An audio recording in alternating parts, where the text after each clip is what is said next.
The weather outlook for Dominica and the Lesser Antilles. A high-pressure system is forecast to dominate the weather pattern today. Partly cloudy to cloudy skies are expected with a few showers. From tonight, a tropical wave is expected to affect the region, resulting in an increase in cloudiness and showers, especially over the southern Lesser Antilles. A slight concentration of Saharan dust is expected during the next 24 hours, resulting in fair to moderate air quality. Individuals who are sensitive to dust should remain alert and take the necessary precautions. Marine conditions are expected to remain slight to moderate over the next 24 hours. Waves are forecast to peak near 3 feet along the west coast and 7 feet along the east coast. The National Hurricane Center is monitoring an area of low pressure in the eastern Atlantic. This system currently has a medium chance of development. However, environmental conditions are likely to become unfavorable by the weekend as the system approaches the region. Interests in the Lesser Antilles should monitor the progress of this system. The synopsis: a tropical wave is approaching the region. This afternoon and tonight's weather is expected to be mostly cloudy, slightly hazy, and breezy at times with a few showers.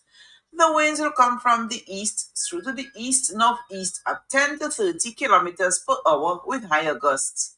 The seas will be slight to moderate with waves of 1 to 2 meters or 3 to 7 feet. For more information on weather conditions, visit our website at weather.gov.dm, like our Facebook page at Dominica Meteorological Service, follow us on Instagram at Dominica Met, add us to your list of WhatsApp channels. Our number is 618-3469 or call 266-4490 for further information. From the Met Office at the Douglas Charles Airport, I am Karen Basil Lawrence.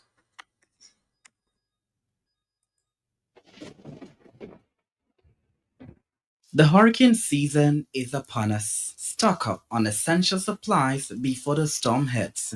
That means water, canned food, medications, and a battery powered radio to stay informed.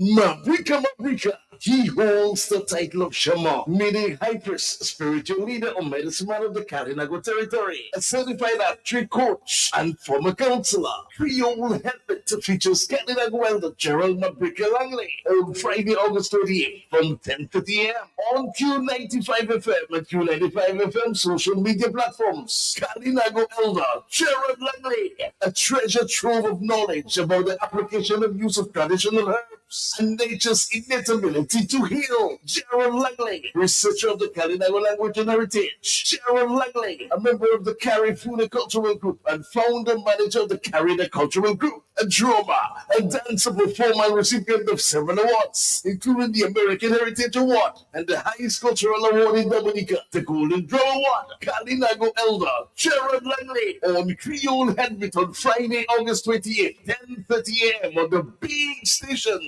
Q95 FM, hosted by the Prince Wanix. Pamachesa.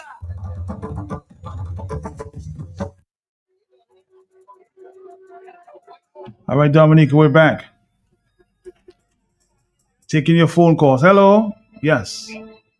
One murder is enough. Two murders is too much. Tell me what is really happening in my sweet country, Dominica.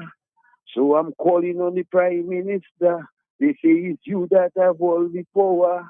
But it's a lie for the hour. The president hiding in the White House. So I'm now calling on the president of Dominica. Too many things happening in Dominica. It's time to open your mouth right there. Instead, we're talking about Rosuno. Maguesa, Mr. Blackmore, come on the radio and tell us something that you know. You say you have evidence of a lady that stopped the BDP from making the matter. But why didn't you bring her up? because the obstruction of the duties is in this too much power on the labor. So Dominican rise up in closing, and if you don't rise up, look at Alesu say. Well, I can tell you there's a Calypso elimination coming up. I'll give you a sponsor, okay? So go sing some Calypso, my brother. Thank you very much. You're looking for some Calypsonians. Thank you, thank you, thank you. Dominic over here. And of course, we're taking some of your phone calls. We're just going to open up the lines here for about 30 minutes. Back to you. Matt Peltier, I'm sending you this voicemail Okay, boys. because I want to tell you about the embassy in Barbados. I have some people going to Barbados in June. Because one document was missing, that was an original document, they told them they could not do their appointment and they were rescheduled. Do you know they went there this morning after rescheduling, only to find out that they canceled the appointment and told them that they will let them know when they can come back. Okay. I mean, you're talking about money spent for airfare, travel to and from airport, hotel, food, and only to be told that they cannot see or they are not doing appointments now. You people could have sent the information to the people long time to tell them so. This is so sad. What is going on? People are spending monies to go to Barbados only to be turned away. Now, this is their second time that they're going there, and that's another excuse. At this point, we don't even know what will be. Somebody got to do something because this is not, people don't have money to throw like this. They've spent over 10 grand between the airfare, monies, hotels, the medicals that they must take in Barbados or they must do in Barbados. And to this day, they are still not successful. That to me is criminal. Okay? Well, you have to ask the Trump administration. They did one. I know a number of persons who have gone to Barbados, and that whole process has been postponed. So you're not the only one. I will tell you that you're not the only one who spent thousands and thousands of dollars of your family and have not been given the green light with your papers. They won before, right? Had to talk to me on the telephone. Are you there? Yes. Good afternoon. Yes, sir. Dominic had an upgrade, right? You said. Yes. No, when I used to pay my bill before, the amount would be paid, and then the bill showing you how much you pay. Mm-hmm. Now the upgrade, the bill not showing you how much you owe, the balance on your bill. So what kind of upgrade is that really? Well, all I can tell you, from what I gather, because my sister have some, I think she sells the pay as you go, and the system has been upgraded. As to what it has been upgraded to, I can't really explain. But there are a lot of businesses who've been having some difficulties. So the best person I can say that could answer you is somebody in Dominic administration to, of course, come on the air. I've asked that question before and explain just what is going on. That's all I can tell you. I believe Dominic downgraded and not upgraded. They downgraded. Okay, maybe that's what you wanted to say. Dominic, please, your communication officer, please explain just what is going on with this pay as you go. Hello, talk to me on the telephone. Yes. Hello. Yes, Matt. How are you? How are you? Yes. Okay, Matt. I will Digicel now, eh? Who? Digicel. That's your choice. They're not taking channels on people who don't find people. I watching CBS, and my favorite program is Let's Make a Deal. That disappear. I watching Fox News. They will give all the weather report around 4, 5, 6. That disappear. Digicel doing too many things. All them channels disappear. Those news channels disappear. So, talk to yourself for me, please, man. I want those channels back. You know what I mean? Thank you very much. Thank you. Digicel, one frustrated customer, okay? again, it's public relations. One of the Digicel officers should call and explain what is going on. Hello, talk to me. Yes, sir. Hello, yes. Yes, my brother, I'm calling on the authority. That railing thing there, that grill opposite convent there, cash and carry. School is going to open. Are you all taking me for a fool or what? Unless something will happen in Dominica, we never take it serious. I'm calling on the mayor, Solomia, boom, boom, boom, boom. She knows about it, reporting it, and they're not doing nothing about it. What grill are you talking about, sir?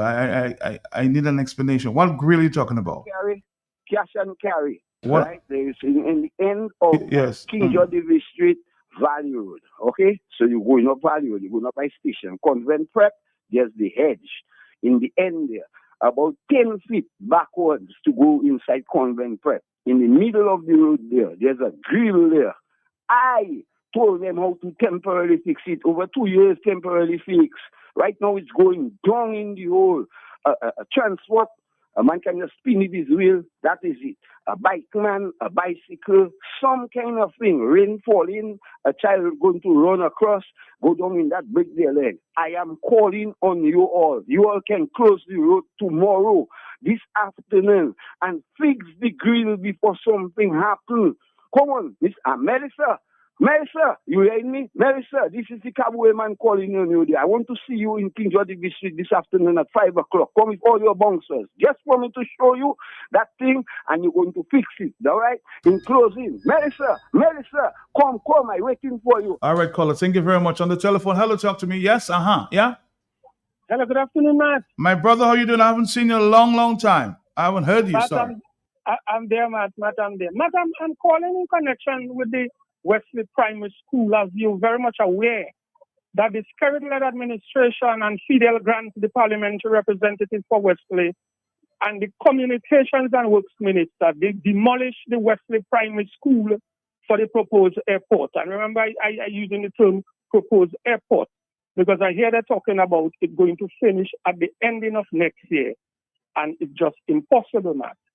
But, Matt, it is very concerning to the parents of the Wesley Primary School. As you're very much aware, September is just next month, and we have no idea where the children are going to be housed, where the children are going to be schooled.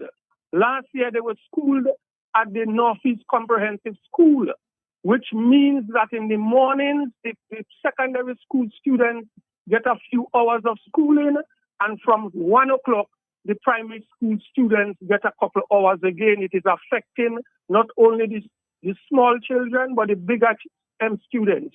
So I want to call on Fidel Grant. If you have his number, can you please call him and ask him when will the people of Wesley get the new school that he destroyed, Matt?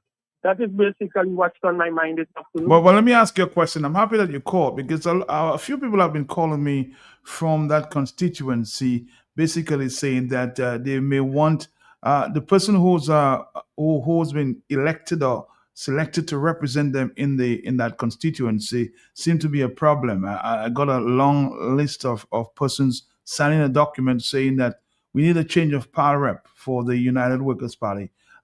Can you speak to that? Can you? Do you know what's going on? Matt, in every organization, especially in the democratic process, there is always one or two persons that will be disgusted, disappointed in the person that was chosen, Matt. The United Workers' Party is a very democratic party. The Wesley constituency had a primary where 3 individuals made themselves available to vie for the candidacy, Matt. And the gentleman that came out victorious, and Jean-Francois, won handsomely. A matter of fact, out of the 3 persons, 1 individual didn't even vote for himself, and the other individual got 1 vote. I am satisfied, Matt. As you know, I'm on the executive in the Wesley constituency, and I have years of experience in working with the people of the Wesley constituency. I am satisfied that the majority of persons in the Wesley constituency are full speed ahead with the candidacy of Mr. Francois. Mr. Francois is a family man. Mr. Francois is a successful businessman that has been in the constituency almost all his life. Yes, the surname sound like he's not from the constituency, but he is a gentleman that has married and settled down, and he's working extremely hard, not just to win the hearts and minds of the handful of individuals that do not flow with him, but to win the constituency come the next general election, Matthias Peltier. But the list that I saw doesn't seem that it's just one or two persons. It seems like a long list of persons saying we're dissatisfied. So how is that going to be dealt with? One of the things I would like to see, Mark, is a copy of that list. Because a lot of times you have a list going around and you tell people to sign, and they don't even know what they're signing, Mark. They don't even know what they're signing. But as I heard you interview the party leader in respect to that, and the Constituency Association is the one choosing a candidate, Mark. So if the handful of persons... So you're saying it was a choice of the Constituency Association on the ground there? Oh, yes, Mark. Oh, yes, Mark. Oh, yes. And the only how that can change is if, for example, the sitting person that has been voted in to be the candidate is only if he step aside or if there is any allegations made against him that will affect the image of him and or the constituency.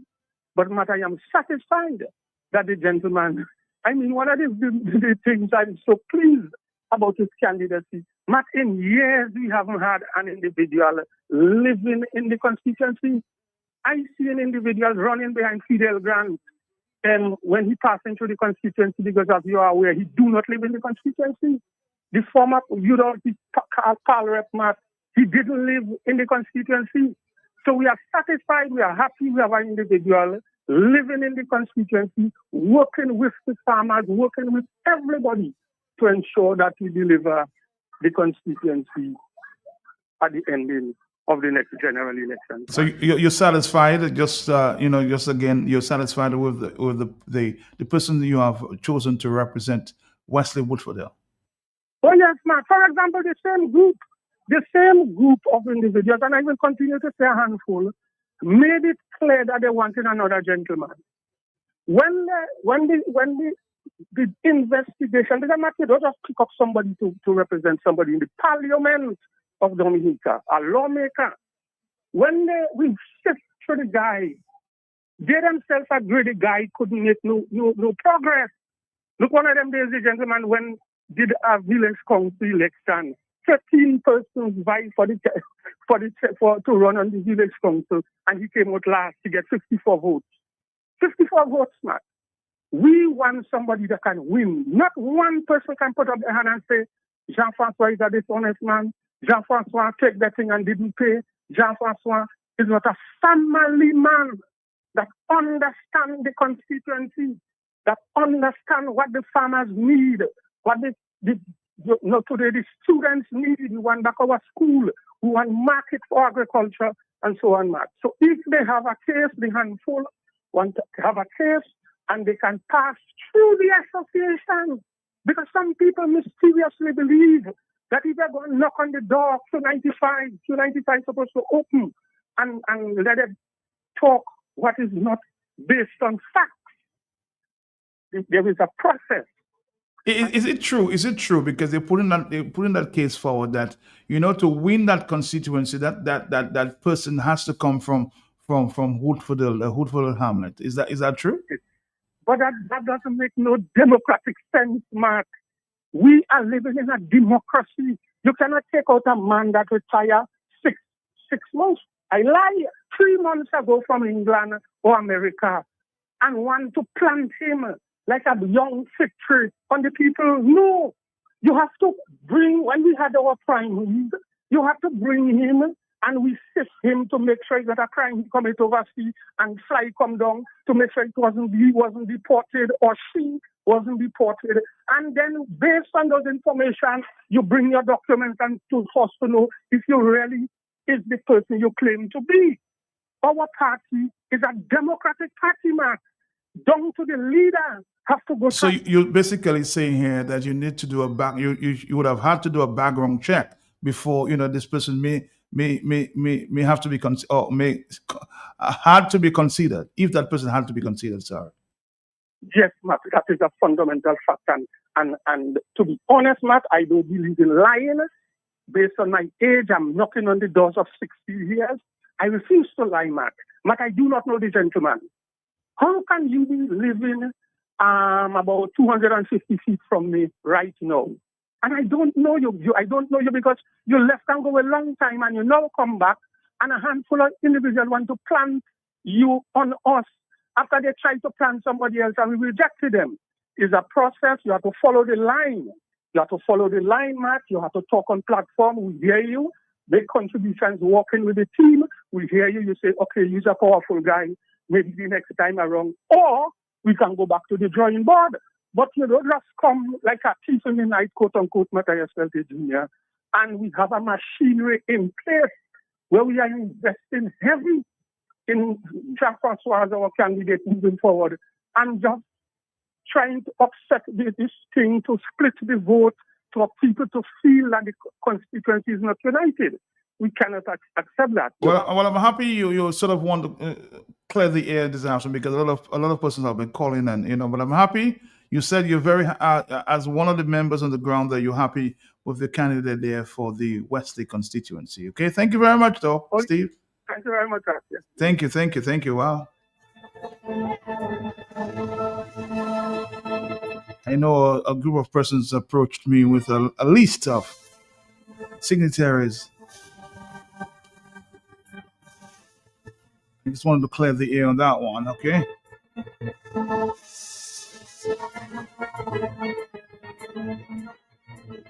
Somebody saying DKCL has a problem, so they're working on it. I just came from the office to inquire for someone. Actually, they put out a notice this morning as a result of the bush fires. There was a serious problem. Let me see if I can get back to that message from the morning. And maybe the problem, huh?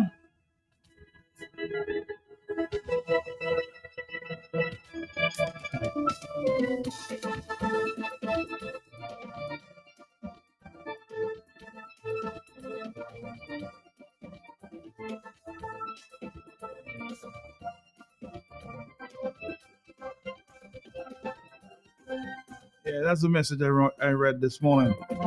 DKCL wishes to advise customers that there is currently an internet service outage affecting Focolay, Stock Farm, and Yampis following a bushfire last evening. The fire has resulted in a mobile service outage affecting customers in Grand Bay, Bellevue, Focolay, Bacatel, Canefield Airport, Mont Daniel, Auto Trade, Berwick, Grand Bay, Peachtree Airport as well, Lubeck. Customers in these areas may notice their mobile services displaying emergency calls or no service. They sincerely apologize for the inconvenience caused. Our technical teams are currently working to resolve the issue and restore the services as quickly as possible. Okay? They're saying to you, thank you for your patience and understanding. On the telephone, hello, talk to me. Yes? Yes?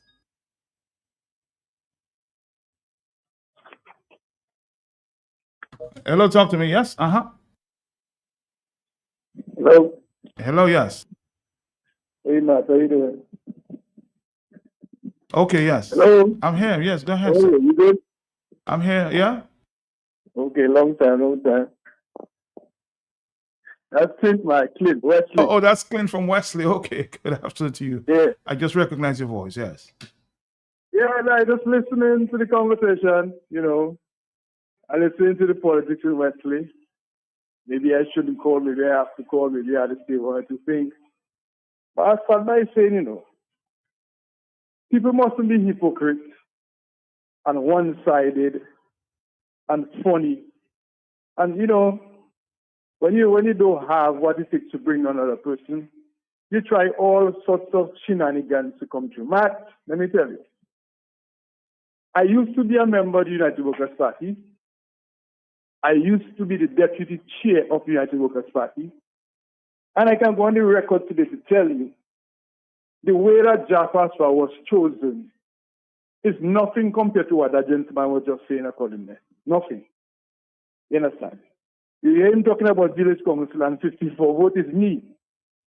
You understand? But I want to delve in that because that doesn't make much sense. I don't know about that. Let me tell you. Okay.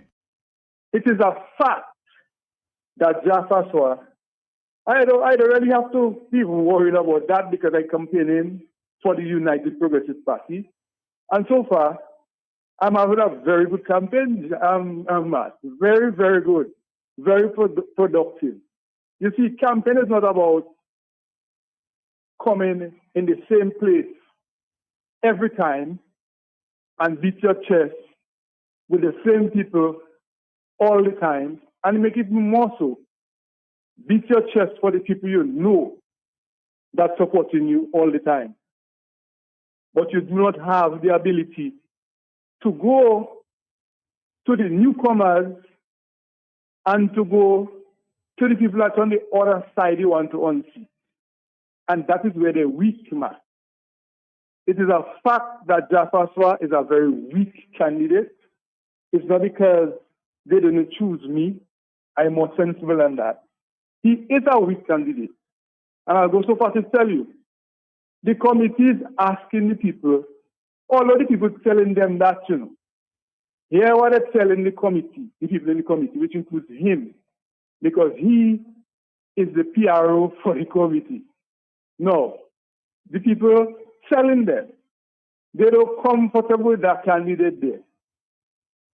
They're telling the people in the long run, the short run, yeah, we know he's weak, but it's our choice, and we have to try to work with him. Matt, at this stage, the Dominican Labour Party can call election any day. You need somebody that is well informed, somebody that has the charisma, somebody that can speak properly to have a conversation. Ask them how many times they put Mr. Francois on a stage to keep a meeting or to say anything.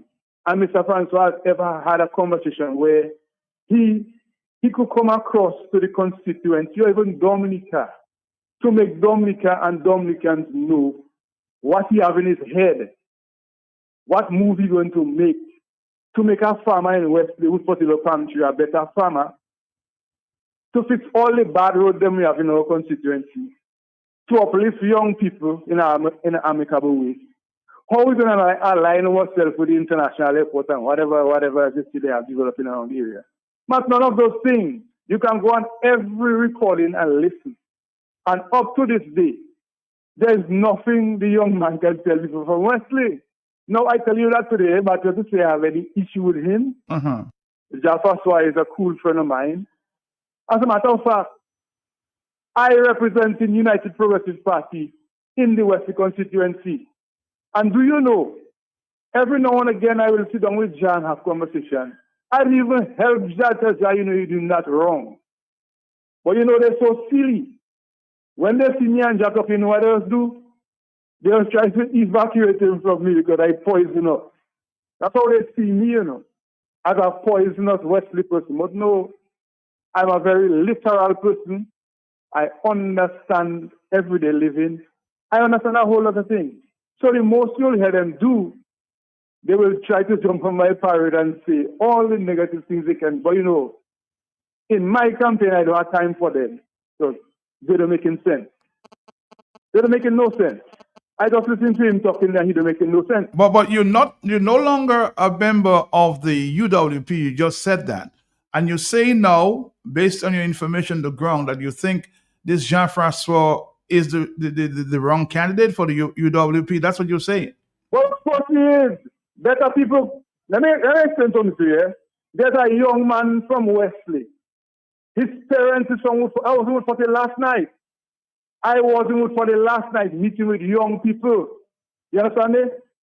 And here it goes again. A young man aged 31, will be 32 now, maybe a couple months or whatever. That would be the perfect person to run for the constituency. But sad to say, the same man here I just talked to you there, his own family, you know, his first cousin, he was the first person to cut the young man short. I want Wesley people to know that, and I want Woodford people to know that. He was the first person to go against the young man, telling the young man what he don't have house, and he don't have land, and he don't have money, and that kind of thing. So, you know what I'm saying? You mash up your own people who is very educated, who is very fluent at speaking. The man is very informed. He is young. Young people will follow a person like that. Because at the end of the day, you can't tell me you're in a campaign and you keep going to the same people you know. You have to be able to attract the new voters and the ones just for the new ones. You have to have those people. And more so, you have to have a certain amount of leniency between yourself and the Labour Party as to how you can attract Labourites to come over to meet you. But you're still sounding like a member of the United Workers' Party, although your candidate, as you have explained, of the UPP. Even if, let me be very clear. Yeah, make it clear. Even if I support or I campaign for the United Progressive Party, we all have to still understand that the United Progressive Party, the UWP, Team Unity, and whoever independent, whoever else, they are all members of the opposition movement. It's an opposition movement. That's what it is. At the end of the day, we're going to come down to our individual party. Yes, I understand that. But still, it's an opposition movement. You understand? There are other things and narrative going around. And I want to touch that before I cut off. Maybe 2 minutes. There's a narrative going around that Clint Rule going to run an election in Wesley against Jaffa Swah and Fidel Grant. Matt, if I understand the opposition movement, what it is telling me is that the leadership of the Team Unity, the leadership of the UPP, and the leadership of UWP and the independents, they have an understanding. And the understanding is where in all of the opposition movement people there, where the candidate is most popular. That candidate will run the constituency. But people like them there doesn't tell you that. No, they don't tell nobody that. So plenty of time now I have to go back to the constituency people ask about how that's going to happen. So I have to explain to them, this is what is happening. So you see, here we go again. One set of people pushing a narrative in the opposition, another set don't know it happening, and then you have a confusion going down the middle. You understand?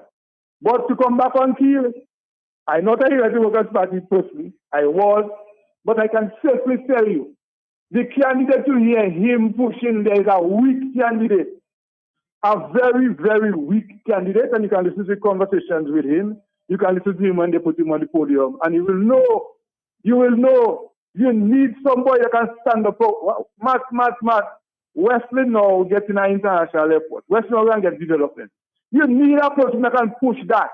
Wesley constituency need a bulldog, to say that in natural truth.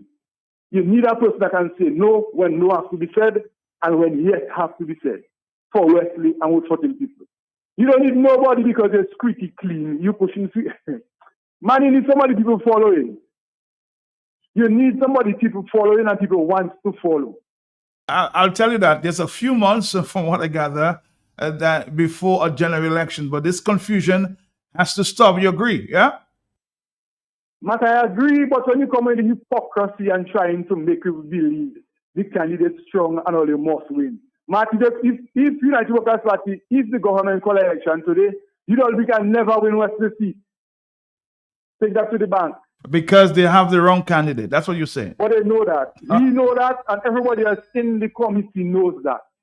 All right, caller, thank you very much. Clint Roll in the Wesley constituency. Are you there, caller? Woodfordale, yeah? This man fighting a wrong battle. Trying to discourage the party, the United Workers' Party, at their long time. And fighting a losing battle. Political gimmick. Well, you're saying he's fighting a losing battle. He's from Wesley. Where are you from? Who are you? That's what I said. So what is your position as to why you're saying he's fighting a losing battle? Do you have the stats? Can you fight against United Workers? I'm just telling you, but do you have the stats to say he's fighting a losing battle? It's his opinion. He's just have to respect his opinion. You have your opinion, he has his opinion. That's it. 449-3095-96 and 97.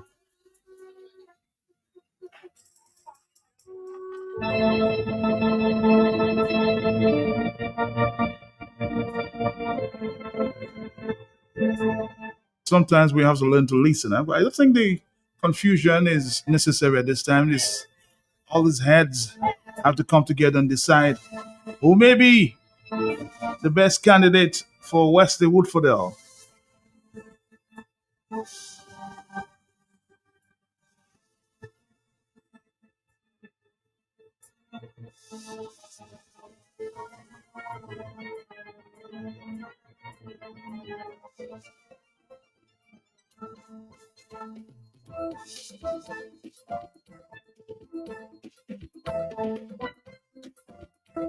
Doesn't mean that if somebody opposes or doesn't sing your song, they do not have an opinion. Hey, Boobzo, man, good to listen. Know that you listen at this time.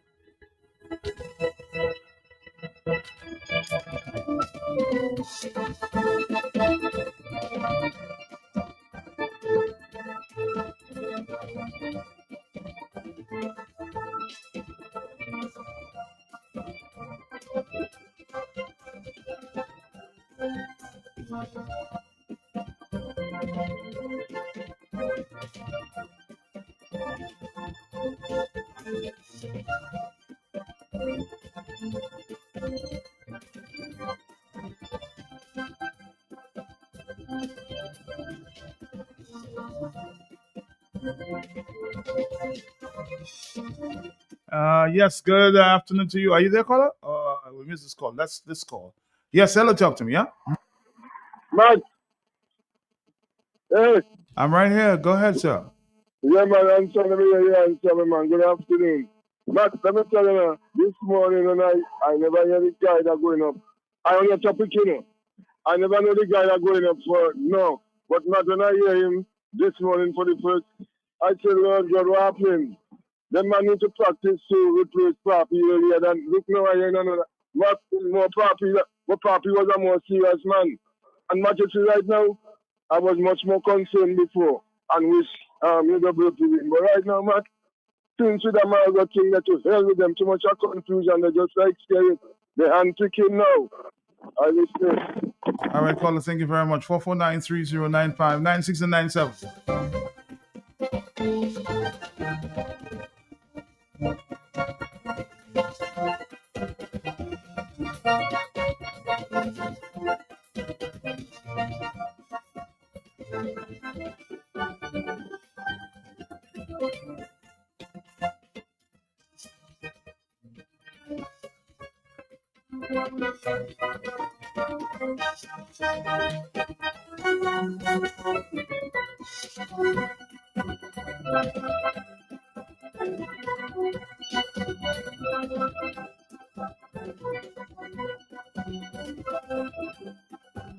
Hello, talk to me, yes? Hey, Matt. Good afternoon, brother. Good afternoon to you, sir. How you doing?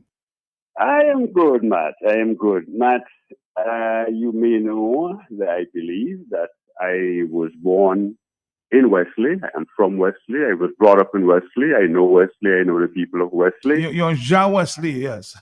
What is Ja Wesley, guys? I understand how it is. You can talk about a little half cocoa if me have food. You know, just the whole thing about it, man. Yes, tell me. Based on what I just heard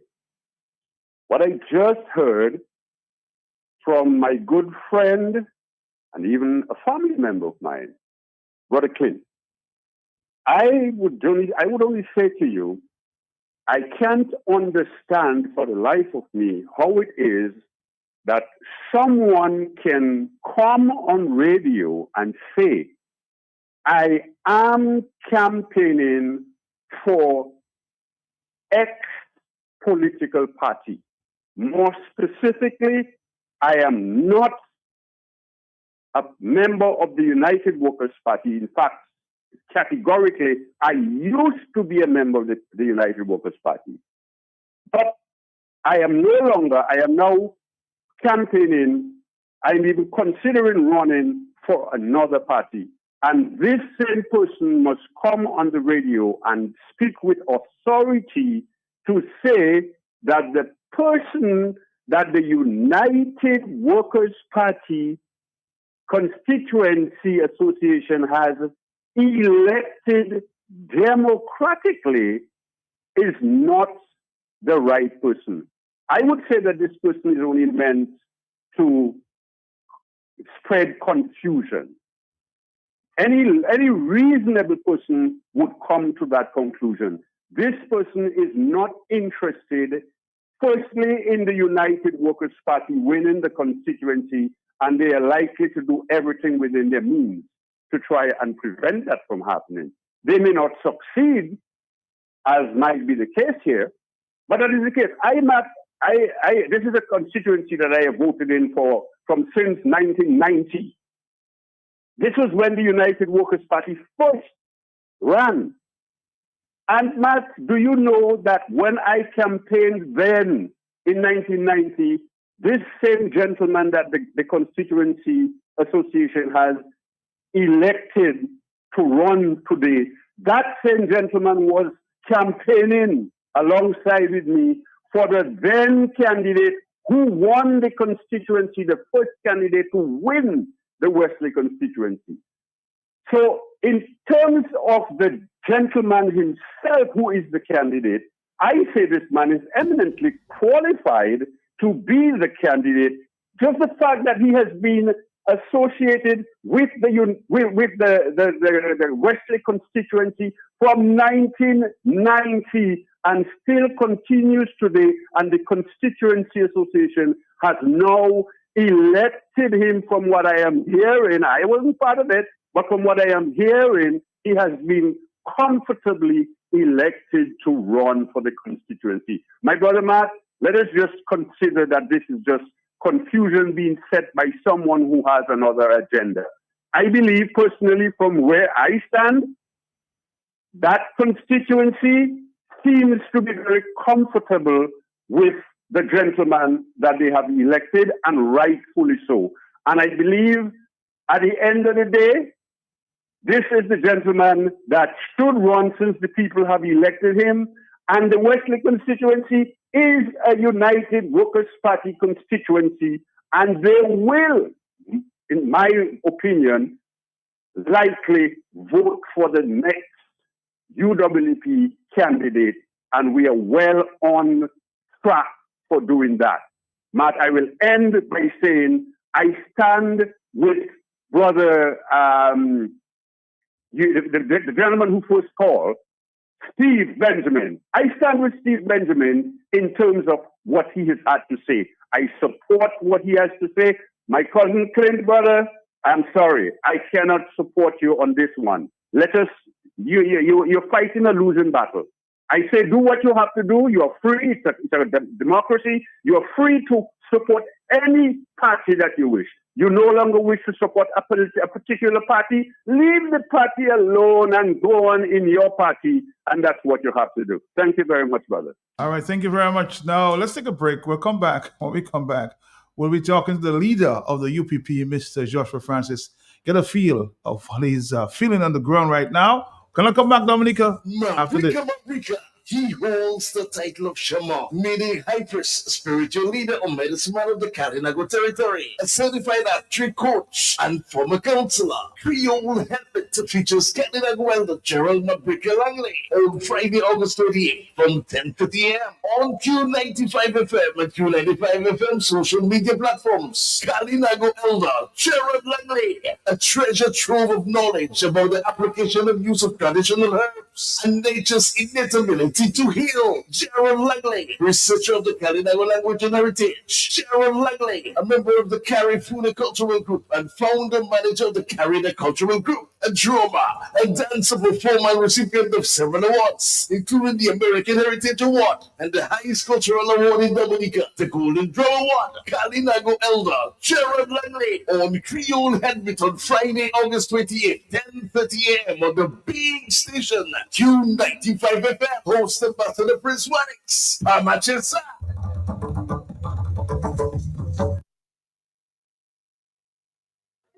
Oh yes, we have another hour there, and we have Mr. Joshua Francis. It's been a little while. I haven't spoken to him on the ground there.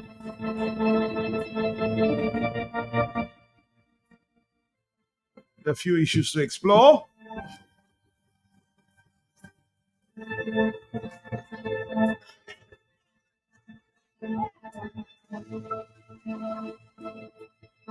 Mr. Joshua Francis, good afternoon to you. How are you doing, sir? Matt Pelty. How are you? Sagape? Good afternoon. Mola. I thought you were going to start the Creole. Yeah, well, you know. That's still more than lango. No, mo pa mo de lang mo sa pali Creole, mo sa pali bien. Ula, Kachebe? Chebe4. Bo. Good afternoon to your listeners. Good afternoon to Dominica. You doing well, my brother? I'm doing well. I'm in the land of the living. I am doing well. I'm giving thanks and praises for another day. There's been a lot of issues that we haven't explored for the past 2 weeks. I would like to get your opinions on some of them. But we're gonna start off with this the discussion as it relates to the gun license issue, where government moved almost 500%. And I just heard the Prime Minister saying just last 2 days ago, I think it was a community meeting in Baffin State, that he's thinking of reviewing the rate. A lot of complaints from even police officers, former police officers, saying that's so it's ridiculous to charge them $1,000 for a gun license. Do you think it makes sense, Joshua Francis? Well, Matt, first of all, let's look at the reason why the government would have presented such a proposal, which will, by the way, come into effect as of October, isn't it? October 1st? But as I said, he said he's going to change it. Oh, he wants to change it now? From 1,000. All right. But Matt, that arose from the budget presentation by the Honorable Minister of Finance. Keep in mind that the government sought to make concessions in an effort to cause Dominicans to have some kind of relief resulting from the high cost of living. And in that regard, the government made concessions in respect to income tax, if you remember, the flat base of 10% on salaries which exceed $40,000 annually. And also there were removal of compound duties on the port. Those are naturally concessions, meaning that the government is expected to lose revenue from those sources. Consequently, the government had to find a way to make up for that shortfall. And that is one of the areas that the government felt it could tap some of the lost revenue. Because for income tax, from my understanding, the government is going to lose something like $14 million. And therefore, given the current economic situation in Dominica, given that the CBI revenues are expected to continue to decline, the government has to find a way to sustain our economy or to arrest what appears to be a decline in job opportunities, because there's a projection that the economy will grow by 2.5 to 3% for the year 2026-2027. Now, on paper, we may record that economic growth, but on the ground, as far as employment opportunities, as far as increase in salaries, that may not happen. And therefore, the government now has to find a way to generate revenue. And the government believes, or may have concluded, that firearm license holders want to hold on to their firearms, and as such, they are prepared to pay the increase. I mean, economics refer to that as an inelastic demand, meaning that with the increase, the possessor, the holder of the firearm will still go ahead to pay the license fees. How much do you think that they will make if the fee remains at $1,000? That is a basic calculation. Yeah, well, I attempted to get some information on the number of firearm licensed firearm possessors in Dominica. I was unsuccessful. However, I was told that there are a substantial number of Dominicans with licensed firearms. Regrettably, I don't have the numbers, and I cannot give the estimated revenue which the government is expected to derive from that policy. But the bottom line is that, Matt, the government had to give with one hand and take back with the other, and that's what's happening. So the government is making a big case about the income tax changes, the structural changes with the income tax system that we have. And as has been stated before, and I think by now every Dominican would appreciate that the majority of Dominicans are not expected to benefit from that change in the tax system. But he did say too, just yesterday, that maybe by next year he'll just remove income tax. So he has to find more creative ways of getting revenue. Well, that is where we do not believe in the government policies, because the government has not shown any way in which it's going to make up for the shortfalls in revenue from CBI. The government has not been able to diversify the economy. Mhm. The government has relied on government expenditures. Of course, we have these major capital projects taking place in Dominica, and had it not been the foreign entities in control of those projects, had it not been the large foreign labor force, Dominica would have benefited much more than what we are benefiting now. And at the closure of those projects, there isn't any hope that the economy is going to rebound and become dynamic. There is potential, but it's anticipated that this economy is not going to bounce back anytime in a hurry. And the IMF itself has made that forecast. IMF shows that the economy is going to grow at a diminishing rate.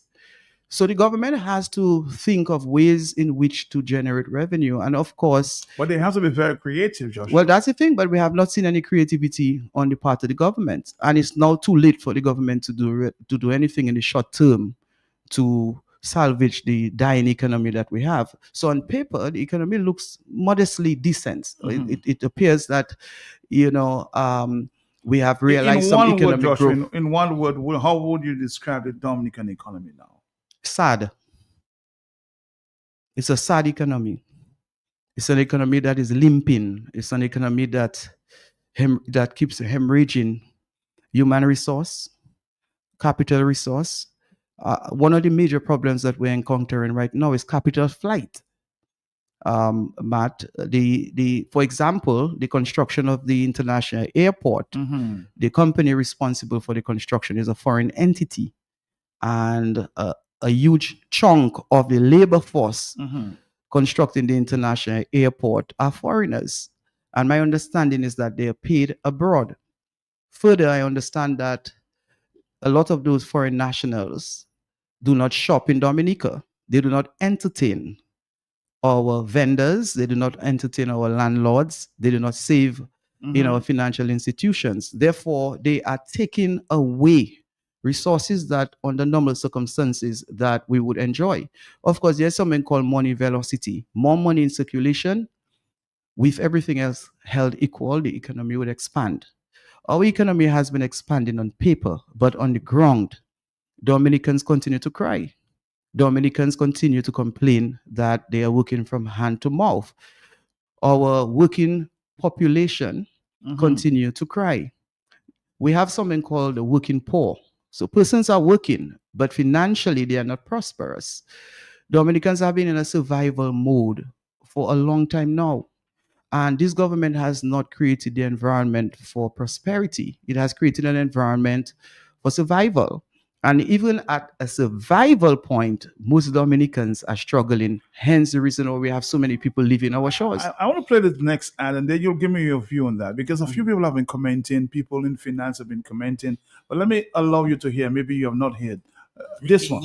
Breaking news. Job opportunities opening overseas just for you. If you're searching for a job, this is your opportunity. A grand job opportunity to work overseas. This job fair will be held at the Parish Hall. It's the Epicurean Job Fair, August 25, 26, and 27. Come find out how your skills and experience could land you a job of a lifetime. Full-time position. Now, Joshua, here we are in Dominica. A lot of young people struggling to find a job. But how do we grow the population while actively creating avenues for more people to leave the country, Joshua? Is it something that you support, though? I mean, I see a lot of young people rushing to get a job in Antigua. Is that a good thing for us? No, it's not a good thing, Matt. The human resource base is the most important base of any economy in the world, Mhm. because in that base you have intellectuals, you have technocrats, you have skilled persons, semi-skilled persons, unskilled persons, and everybody brings value to the national table. And when you have a hemorrhaging or a loss of so many young people, basically you are giving the future of Dominica away. You are giving the resource, the intellectual resource away. Now, had the economy been doing better, but would you blame them, Joshua? I mean, no, you can't blame the young people. You blame the government of Dominica. The government of Dominica has failed and continues to fail the young people of Dominica. The government has not created an environment for the growth of the private sector. Now, that's another problem we have here. In most developing countries, the government is the larger employer. Dominica, when you look at the economic reality, the government is the main employer of our nationals. The public service, when you look at it, you combine the NEP, the persons who work on contracts, 6-month contracts, plus the established civil servants, you're looking at just about 7,000 employees. Now, that is significant in a population of about 65,000 people. Those persons in that category, most of them are struggling financially. Okay. And they really don't have a disposable income to invest. And then you have a private sector that is at a bottleneck. And the government has not been able to create an environment for the growth of the private sector. And for any economy to grow, to cause its nationals to enjoy prosperity, the private sector must grow. The private sector must do well. What we have in Dominica are a few retailers. If you look at the character of the private sector in Dominica, you would know that we don't really have producers. We don't have persons in agro-processing, except a few persons doing little soaps and catch and hot pepper sauce and those sort of things. We don't have any factory. We are not producers. We are not even converting the resource which God has given us, as in the case of water, into an economic product which can cause us to earn significant foreign exchange. So with that type of economic model, it has failed Dominica. And this government has not shown any signs of departing from an economic model based on a huge government control. And sadly, not only the government has relied on government expenditure to sustain our economy, but the government has put its tentacles in every area to the point where it wants to control and manipulate the labor force. Of course, at its expense, because all of us see very clearly that this government wants us to be dependent on government. And that itself is a model that has failed all around the world. You look at Venezuela as an example. In the type of the Chavez era, he gave a lot of handouts to Venezuelans, particularly in rural areas. And those handouts were not able to be translated into investment opportunities because those handouts were basically investment in dead-end initiatives. So the same thing is happening to us here. Well, the same thing. You have a model where this government has expanded the social net system, and the government has caused more and more Dominicans to become economically vulnerable, more dependent. Well, if you're vulnerable, you're going to become dependent because you are in a country where you cannot invest. And if you invest, you don't get your returns. Even we as employees, we don't get optimal or optimum returns for our efforts because Dominica is one of the countries that enjoys a low salary, a low wages. When you look around the Caribbean, you would hear young people telling you they can go to Antigua and get 3 times more than what they earn in Dominica. Now, inflation rate in Antigua is higher because if you can rent an apartment around Roseau for $800, an unfurnished apartment, you go to St. John, you may have to pay $2,000 for an apartment same size. But nonetheless, if you're earning $2,000 in Dominica, you earn $6,000 in Antigua. So when you do the math, the disposable income is still higher in Antigua, meaning you have more to spend after you do all your expenses. And that is one of the reasons why the young people feel that they need to leave our shores. And Matt, when you talk to young people, they'll tell you that. They're very candid. They're not hesitating to tell you they want out.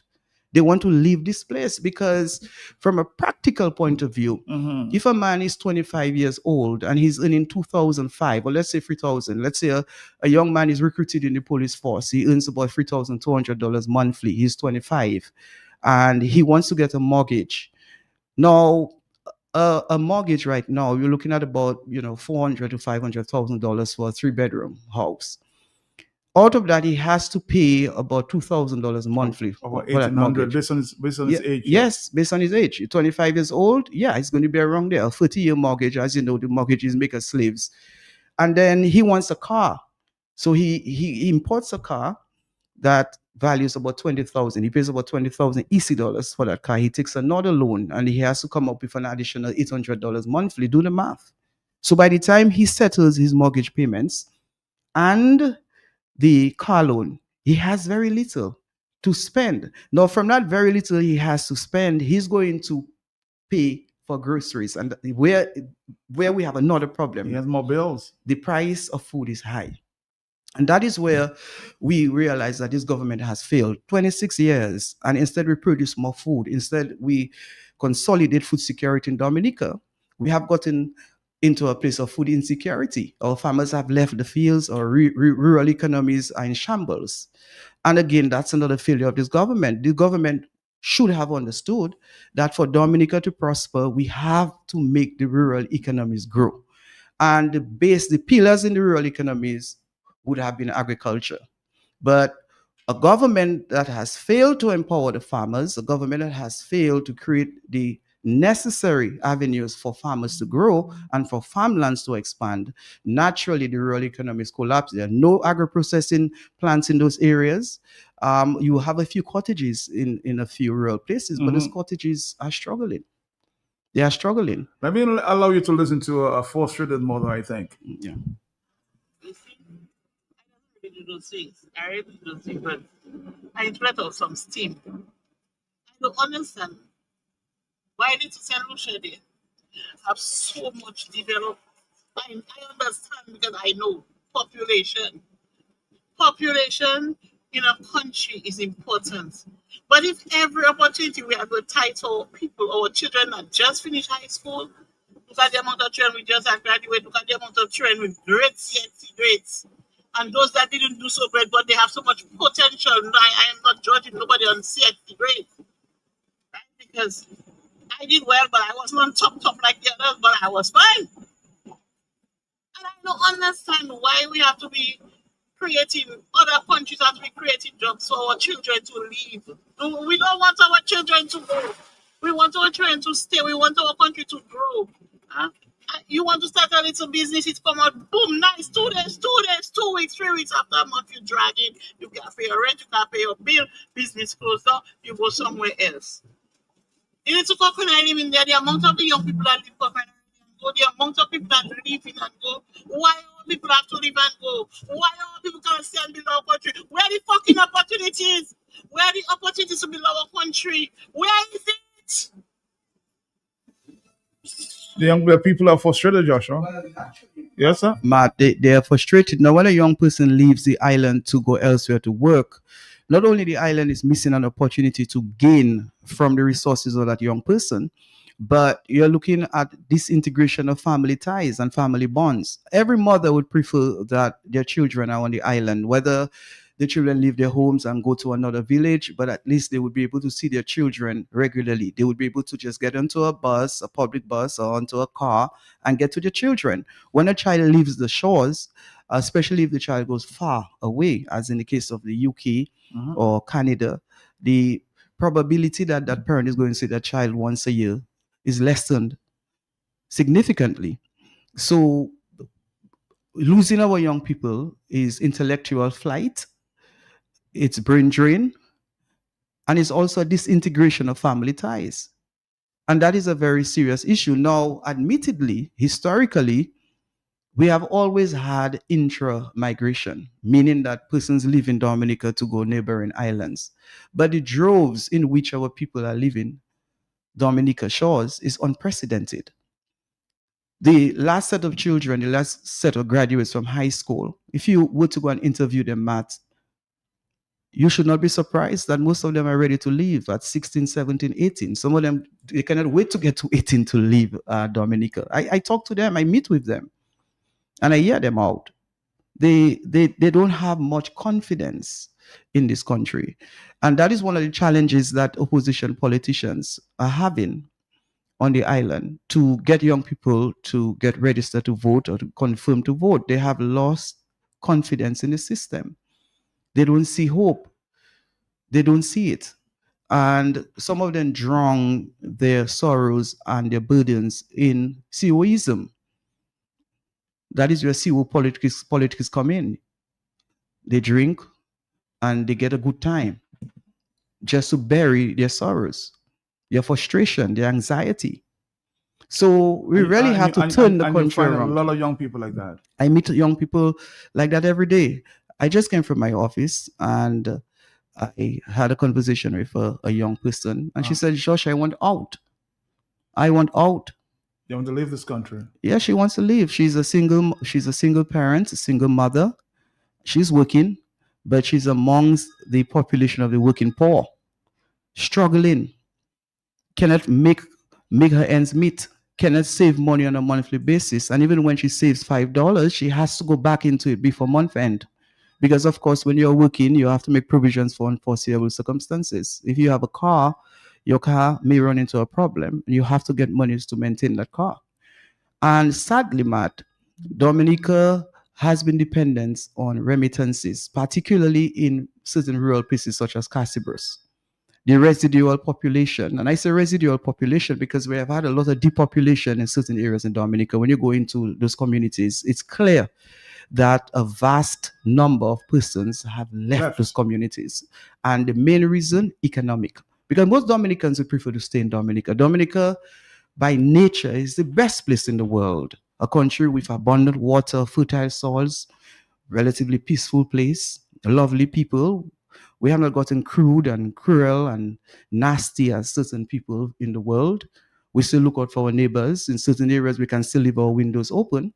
But at the end of the day, we want our refrigerators to have food. We want our table to have food. We want to have some monies in the bank to make up for the unforeseeable circumstances in life. When our loved ones get sick, we have enough to pay a doctor. If somebody has to be flown out, we should be able to go into the bank or the credit union to withdraw monies to care for our families.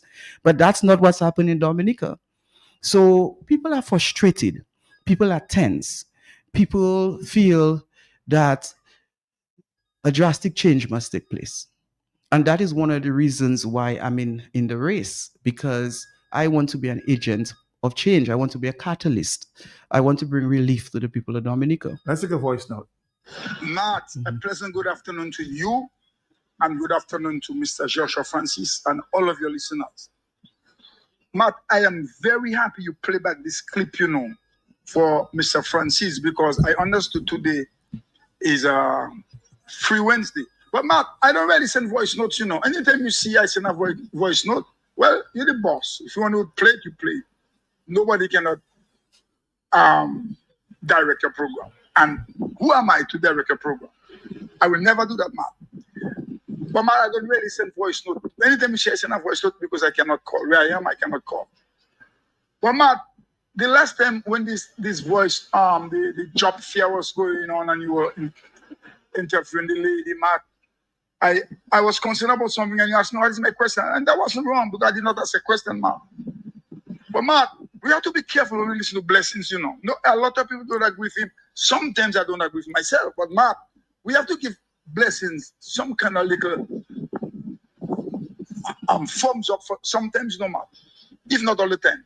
Sometimes let's do that. Let's do that to him now. To the point. Because Matt, he asked a question to the lady, whether that had anything to do politically. And then he said no. But man, I am reliably informed, man, that the owner of this supermarket, not too long past, man, but this supermarket and its people, they are hard back labor rights in Antigua, man. And man, I even said to myself, our Prime Minister and our government should be ashamed for the amount of things they say that going on in Dominica, everything good. And some other country like Antigua are asking our young people to make applications for jobs, and they're running, man. So it is clear that we don't have, man. But man, these people are real hard back labor rights. No, but you I know what you want to say, but I'm saying if the young people want to go, that's their choice. You can't, and we have no jobs in Dominica for them. So what did they do? Sit down? No, they have to work. That's my point. And Matt, that is one of the principles in which I believe in. People must work at every level. Children must work for them to perform well at school.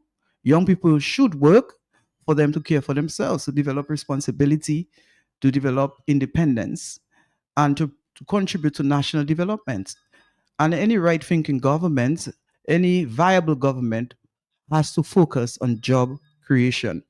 And I must say, this current government has done a very lousy job in creating an environment for us to make jobs available to our young people and to have salaries and wages which are decent so persons can invest.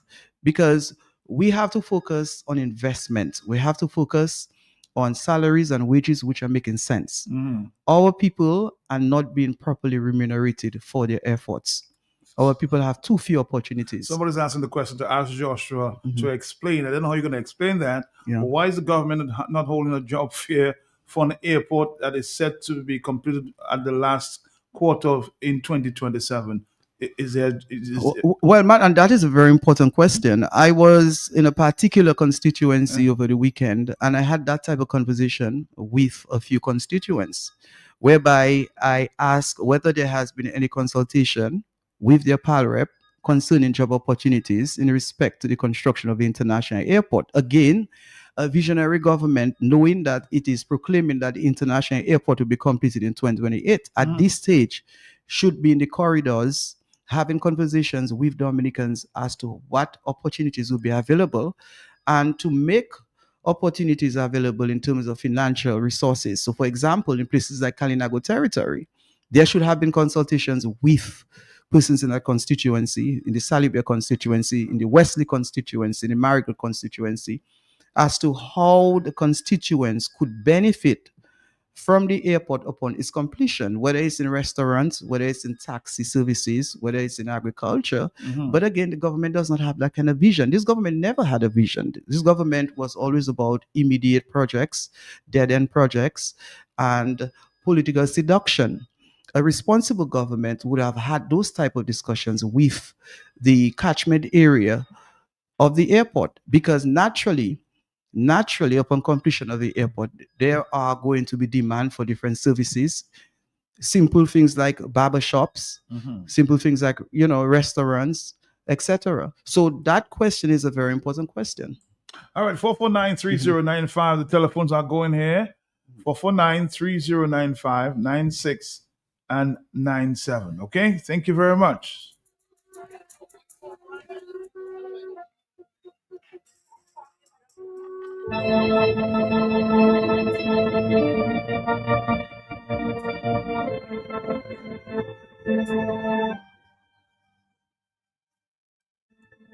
Let's go back to the telephone. Yes, good afternoon to you. Yeah, good afternoon, Joshua, everybody. Yes. All I have to say, I have nothing more to say. For you to survive in Dominica, you have to be strong like me, and 10 times. That alone I will say, because you see that pipe that get inside there? Boy, Dominica people, when I start to digest now, I'm crying, because man have to eat and the children, and I talk about Prime Minister and love PM and Labour. That cannot hold it, Right now, man, don't fear nothing, Father. I telling you, I don't believe I can take it longer, yeah? I telling you, I don't believe I can take it longer, and I finish talk. Caller, thank you very much. It's a real struggle, Joshua. It's a real struggle. It is real. Like Matt, right now, you have a lot of parents looking for assistance to send their children to school. And sadly and unfortunately, a lot of those parents have to go back to politicians. They have to go to their PAL rep to look for assistance to get school bags and uniforms and books. Again, that's a reflection of the failures of this government. Government has not created an environment for parents to work and to earn and to be able to take care of their children. And that dependency naturally is not going to grow us. It's not going to make us prosperous. It's just going to keep us in a state of dependency and to keep us as working poor people. And somebody says, man, imagine living in the country of CO and you're seeing young people from neighboring islands being able to come over and buy their own, buying their own stuff in Dominica, enjoying themselves, and we barely surviving. Now, the question is, to a politician like you, Joshua, with all of this that we're painting a picture of the Labour Party, the incumbent, doing all of this negative stuff, why is the people or many people in Dominica, I will see, still will give a vote to the Labour Party? Well, Matt, is more about emotions than reasoning and rationale. Okay. And that is why we in the opposition have to create a space to get Dominicans to listen and to be able to have a conversation. Are they listening? Yes, Dominicans are starting to listen because they're starting to feel. They're starting to feel the pain, the gripes, the hardship that is associated with our current situation in Dominica. I'm aware of a lot of Laborites who have already declared that they are departing from the Labour Party camp. And it's not personal. Persons are starting to look for their own interest. Persons are starting to see that they have elected a few persons who were just ordinary Dominicans and now they are multimillionaires. And to me, that is one of the basic realities that Dominicans have to look at. The it is you would have elected a person to be a PAL rep in 2000, and in 26 years, that person has transformed from a net worth of $50,000 to now $50 million.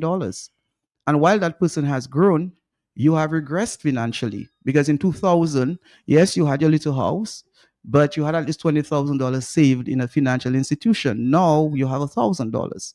So you're in a worse place. You have to thank God for life. But from a material point of view, from a financial point of view, you are not as good as you were 26 years ago. 26 years ago, in a family of 5, 3 adults were employed. There were 2 children. Everybody earned something and contributed something. Now you have a family of 10. The family has expanded and you only have 2 people working.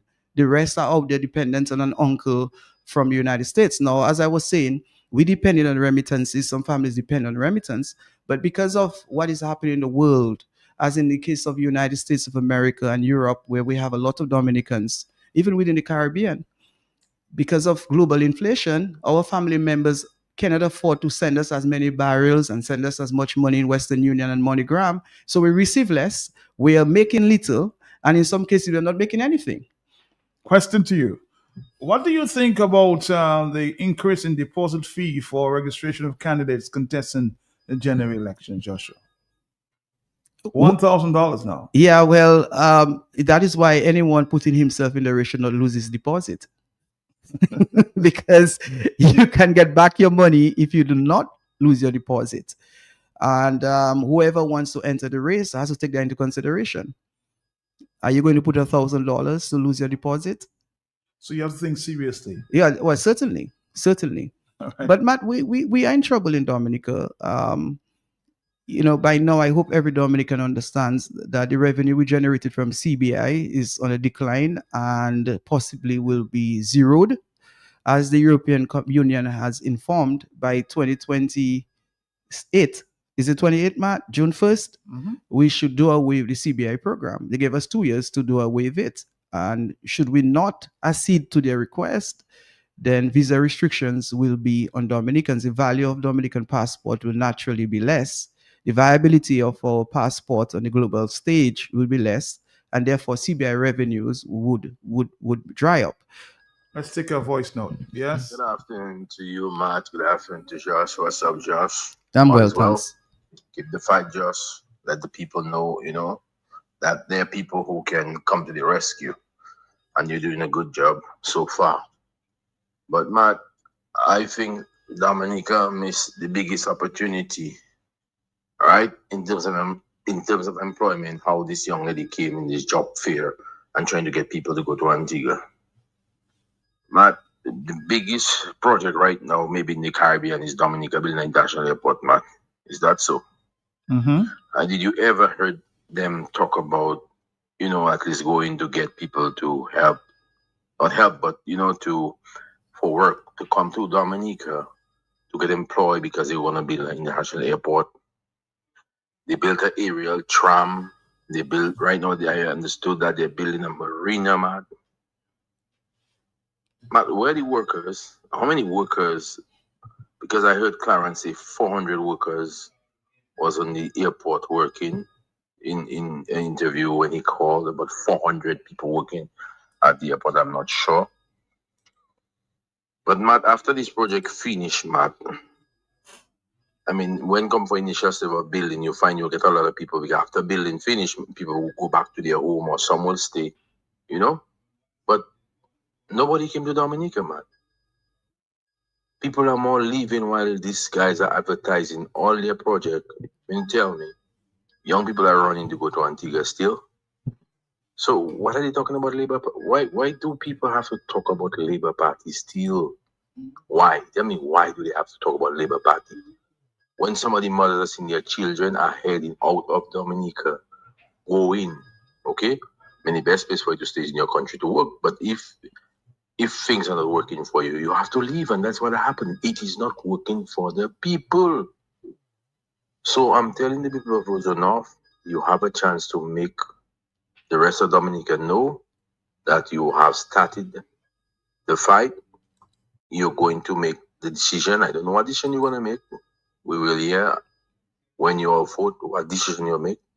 But if you make the right decision, I'm saying, and let this young lady that's going up for the Labour Party, make her know that the candidate which went up before her was very educated. She could not break that steel, Rosebell Skerrit and Melissa Popon. Okay? McIntyre gave me as a doctor, he cannot break it. Casadilla Village, none of them can break it. He kicked every one of his candidates outside, clean slip, all sort of things. They cannot break him. You young lady come in there and talk about you going to fight Rosebell Skerrit, what you going to do there, or you going to sit there to draw a salary? Let the people of Rosenau know what you're going to do there. Because Duncan Stowe was one which said, let his feet wet.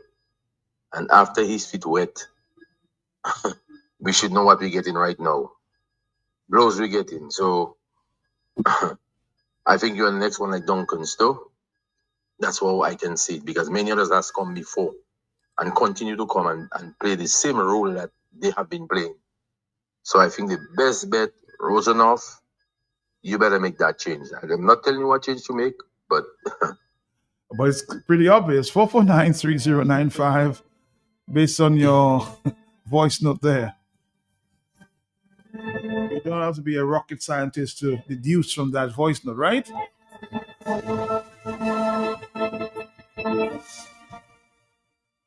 Well, Antigua and Barbuda are trying to increase their population while depopulating Dominica. I can tell you I did some promotions for these people all over Antigua. There's a steady line, a steady flow. They were asking for 100 persons a day.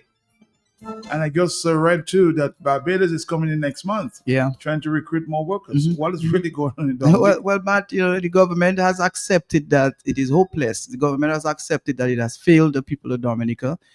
And now it's facilitating further damage to Dominica. Because when we lose our young people, we are losing our future. And this is very, very bad. Hence the reason why Dominicans really have to come out in large numbers, make sure that they position themselves to get rid of this government. It is an urgent action that must be taken by Dominicans so that we can save our country.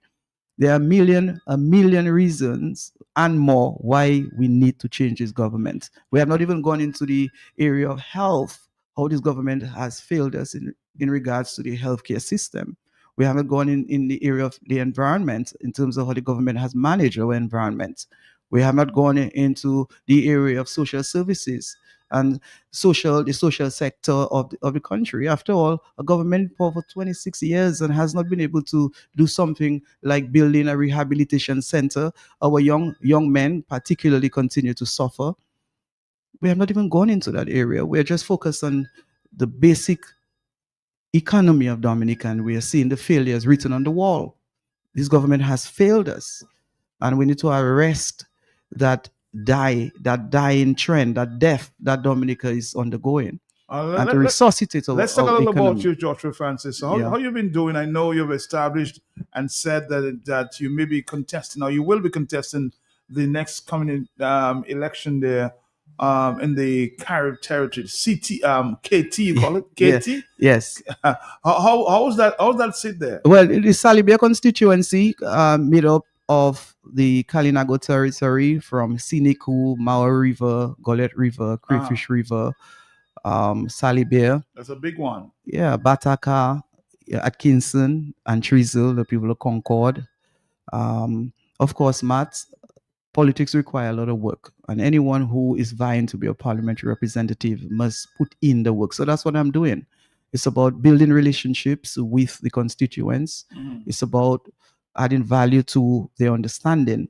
No, it's not pontification. It's not about going into the communities and imposing myself, but rather listening to the people, taking note of their concerns, taking note of their plights, and not just having a philosophical exchange or political exchange, but looking at practical ways in which I could add value to them, practical ways in which I could assist them.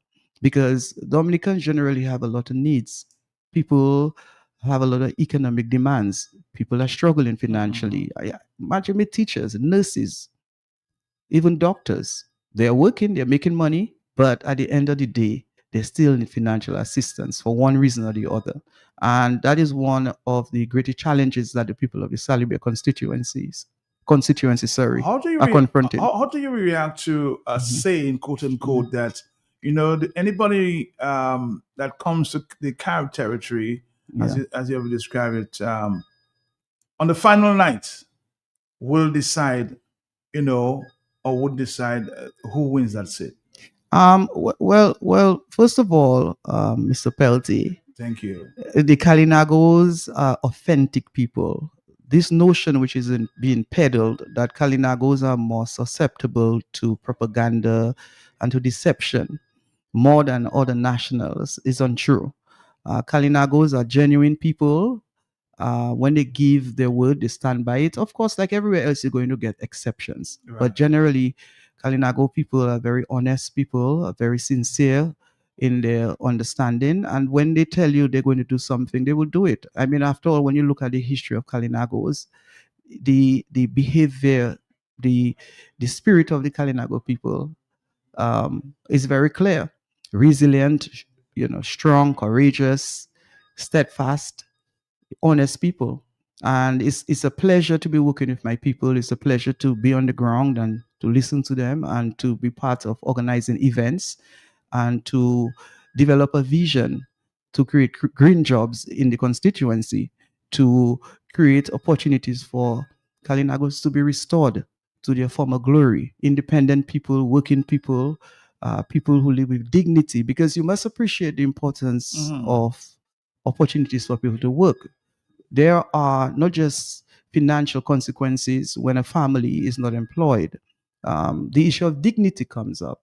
So what my vision really is to see a constituency where people are at work and dignity can be restored, independence can be restored, because Kalinagos, carry Dominica. They carry Dominica and they continue to carry Dominica. And on that note, I want to congratulate every family that had a child or children at the Castleberry Secondary School and enough Eastern Comprehensive High School that did very well at CXC.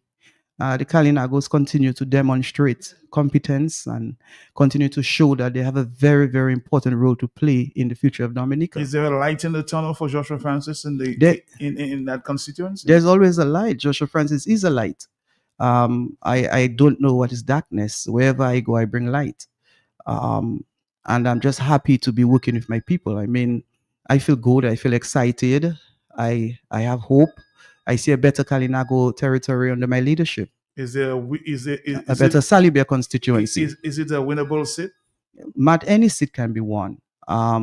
Any seat, even areas where we refer to as Jada Patats for certain parties, can be transformed.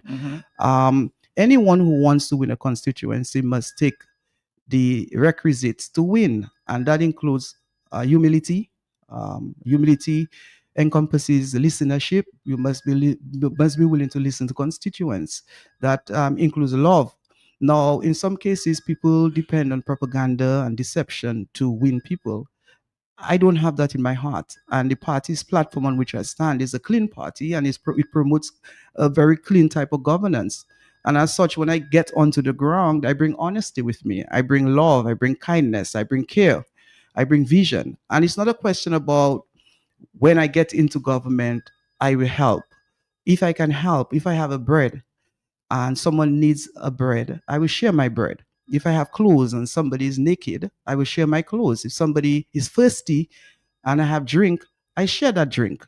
And that is the kind of leadership that I bring to the Salibia constituency and Dominica by extension. A leadership that is honest, a leadership that understands the value of life, a leadership that understands caring and loving each other. And I'm very, very glad that I decided to be part of the change that is taking place in the Salibia constituency. What is the reaction on the ground? I'm positive, Matt. Again, as I said, I mean, I have a legacy of positivity.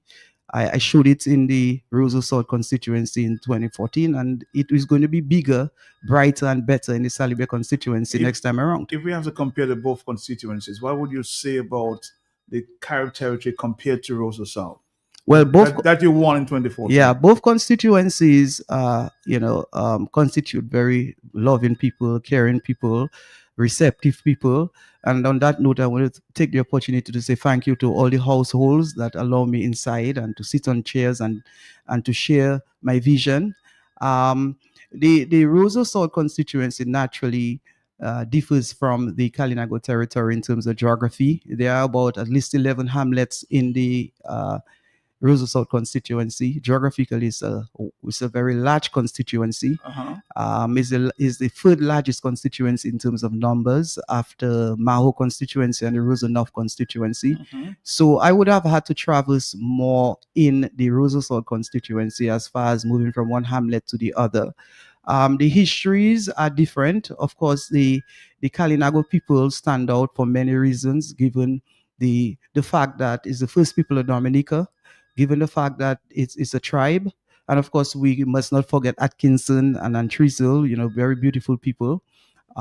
Generally, the people in that constituency are very calm, very placid, very outspoken, very honest, as I said earlier. And people who want to see a better constituency and a better Dominica, very talented people. I mean, when I get onto the ground and I take note of the competencies that the Kalinagos and the people of Atkinson and Antrizal have, I feel so proud to be part of the change which is taking place. I feel proud that I am part of a new map, a new movement. And first and foremost, one of the objectives I have is to cause a restoration of the dignity, the independence, the self-determination for the Kalinago people and the people of Atkinson and Antrizal. So, I don't make a judgmental difference between the people of Roseau South and Kalinago territory, except that in both cases, my aim has been consistent, and that is to contribute towards better lives for the people. What about your other candidates, Joshua? How are they doing? How are they facing now? Well, of course, candidates have different qualities and different dispositions. Some candidates have a greater will to be successful than others. Generally, my candidates, or our candidates, the UPP candidates, understand what we are doing. They understand that our vision for Dominica is to create green jobs, to manage our environment in such a way that Dominica becomes the natural sanctuary of the world, and not just the nature island of the Caribbean, but of the world. My party understands, our candidates understand that Dominica is going to play a bigger role in time to come. And that is because Dominica has the new fuel, the fuel that has always been there, but people take it for granted, and that is water. With the increase in desertification and the increase in demand for fresh drinking water, Dominica is going to take greater precedence in the world. And that is why it's important that we need a government that will conserve our natural environment, a government that will take our water resources, more importantly, And I hear a lot of talk about exporting water, but before we export water, we have to preserve the water. And with the United Progressive Party and a clean and green agenda, we understand that we would like to increase the protected areas in Dominica, particularly around water catchment areas. We believe the government has been too callous. Let's take a phone call. Are you there, caller? Yes, I'm there. Yes, I'm there. Uh-huh. Joshua, good afternoon. Afternoon, sir. A question to you. A question to you. In the last few minutes, I like what you were saying. How optimistic are you with your candidate in the Wesley constituency? Keeping in mind, knowing that he lost the election already, I want you to keep that in mind. Yeah, I want you to keep that in mind that he lost an election already. But how optimistic are you? It would be interesting to hear you answer. Your candidate in the Wesley constituency. Well, I'm very optimistic for all my candidates, but the movement which is taking place in Dominica, or the movement I would like to see, is one which will cause most Dominicans to reject the Labour Party and to cause victory for the opposition. And the candidate in Wesley, I want to commend him for first and foremost putting himself in the race. I think too often we do not appreciate those who are prepared to make the sacrifice. It's easy to call on a radio station and be critical of candidates, but for every candidate, whether UPP or others, we have to give them some credit. And this gentleman, clearly he wants to serve. The gentleman has demonstrated that he is capable of serving.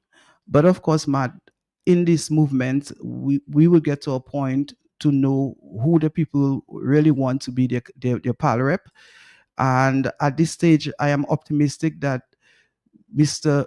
Rule is doing the work, not will do the work, is doing the work that is required. But the people of that constituency will make the decision. Here's a very interesting question. I think I was asked on many occasions to ask you, and I'll ask you at this time. Yeah. Joshua, there are many people, many of your critics out there saying, well, why is Joshua contesting the elections in Dominica?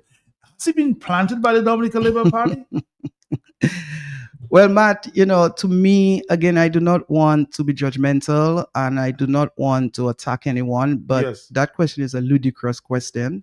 I think it's really distant and remote from who I am. As I've said before, and I'll say again this afternoon, I'm not aware of any other politician who has been transparent and sincere to the people of Dominica. My life has been an open book. I think every page of my life has been flipped by the people of Dominica. Dominicans saw my triumphs, they saw my glory. Some people were part of it. They have also seen my pain, they have seen my falls. They have been privy to look into my life. And anybody looking at the life of Joshua Francis would conclude that I have done everything, or almost everything, to cause a change of government in Dominica.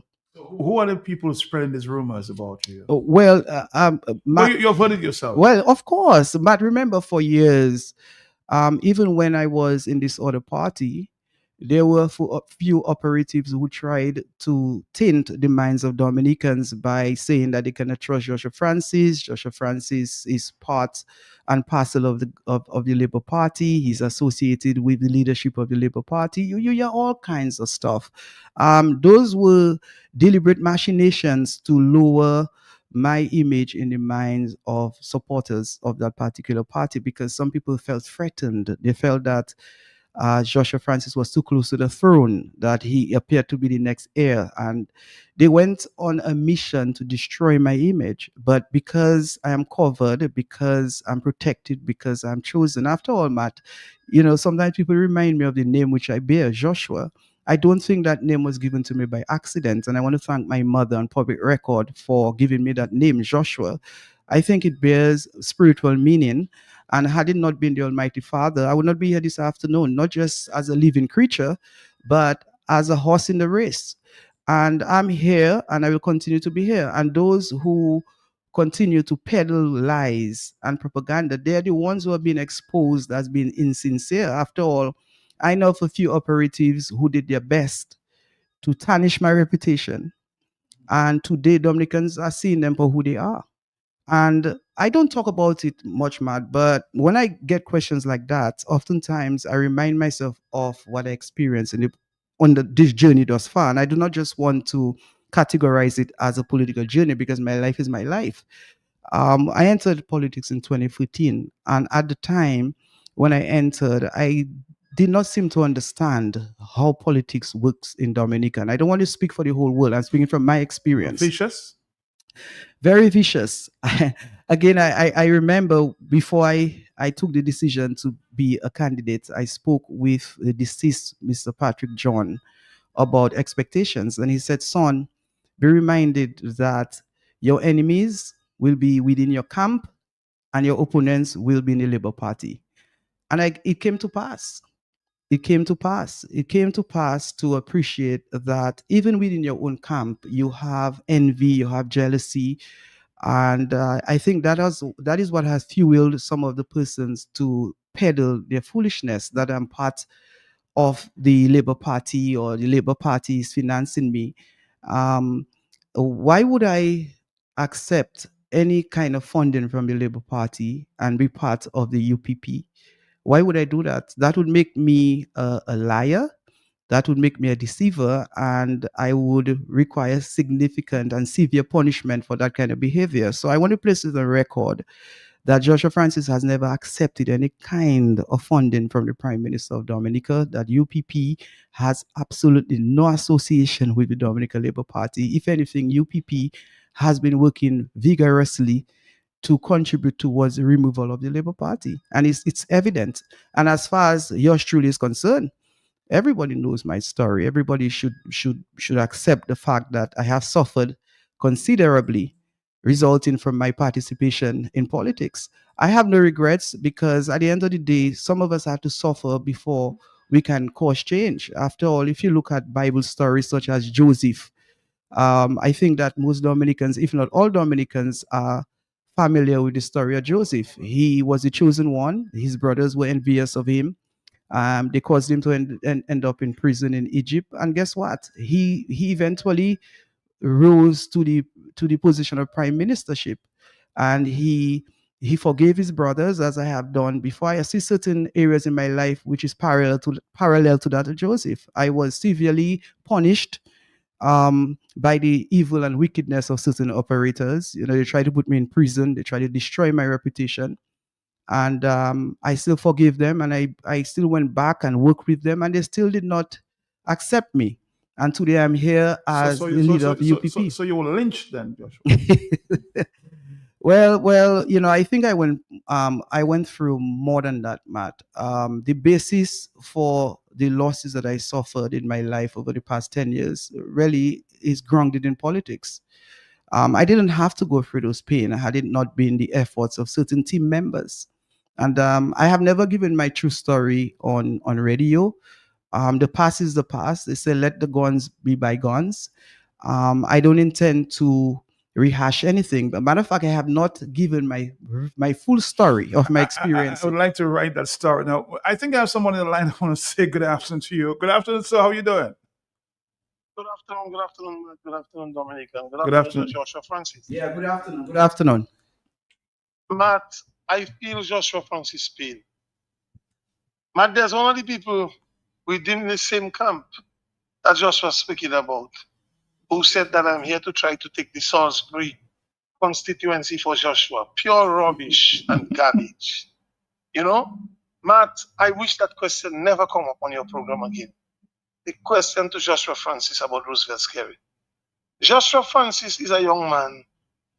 He's maybe the most aggressive person against the UWP. Against the Labour Party. Labour Party, yes. Sorry, I want to take that back. He's the most aggressive person against the Labour Party, referring to them as the most corrupt government that has ever lived on the surface of this country. If a man is giving you money to do anything for him, and you're attacking him every day and calling him corrupt, Matt, I mean, you can see these are just people spreading propaganda. Joshua Francis have his axe to grind. He may have made his mistakes. But Joshua Francis has proven to be a young man who put country first. And when Joshua Francis doesn't do anything, in my view, to attack the UWP, which I'm sure he will not, we should work together as two independent parties, but when the time is right, we must come together to save Dominica. But man, I want to ask Joshua Francis a question. He's here. From the onset, you said that CBI has been destroyed. And you know very well it has been destroyed by the present administration.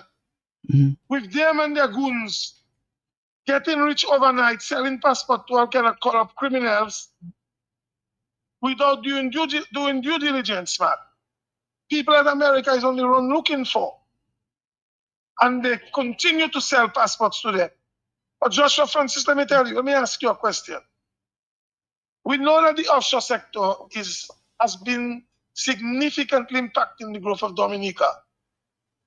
Even if 3/4 of the monies have been sent in different accounts overseas by corrupt politicians and corrupt businessmen. What would you say? Some say that we can sell diplomatic passport. What is your view on that one? And how do you see the offshore banking, a sector that could bring significant revenue to Dominica? How do you view it? Because it appears that there's lots of racketing taking place at this time. So, to hear your views on whether selling diplomatic passport is an option, in my view, it's a dangerous one. It has already landed us into trouble. But as I said, you may know if there's another way out. And again, the employment we're talking about, a caller called earlier and talk about the airport and those other projects, and nobody coming from overseas to work.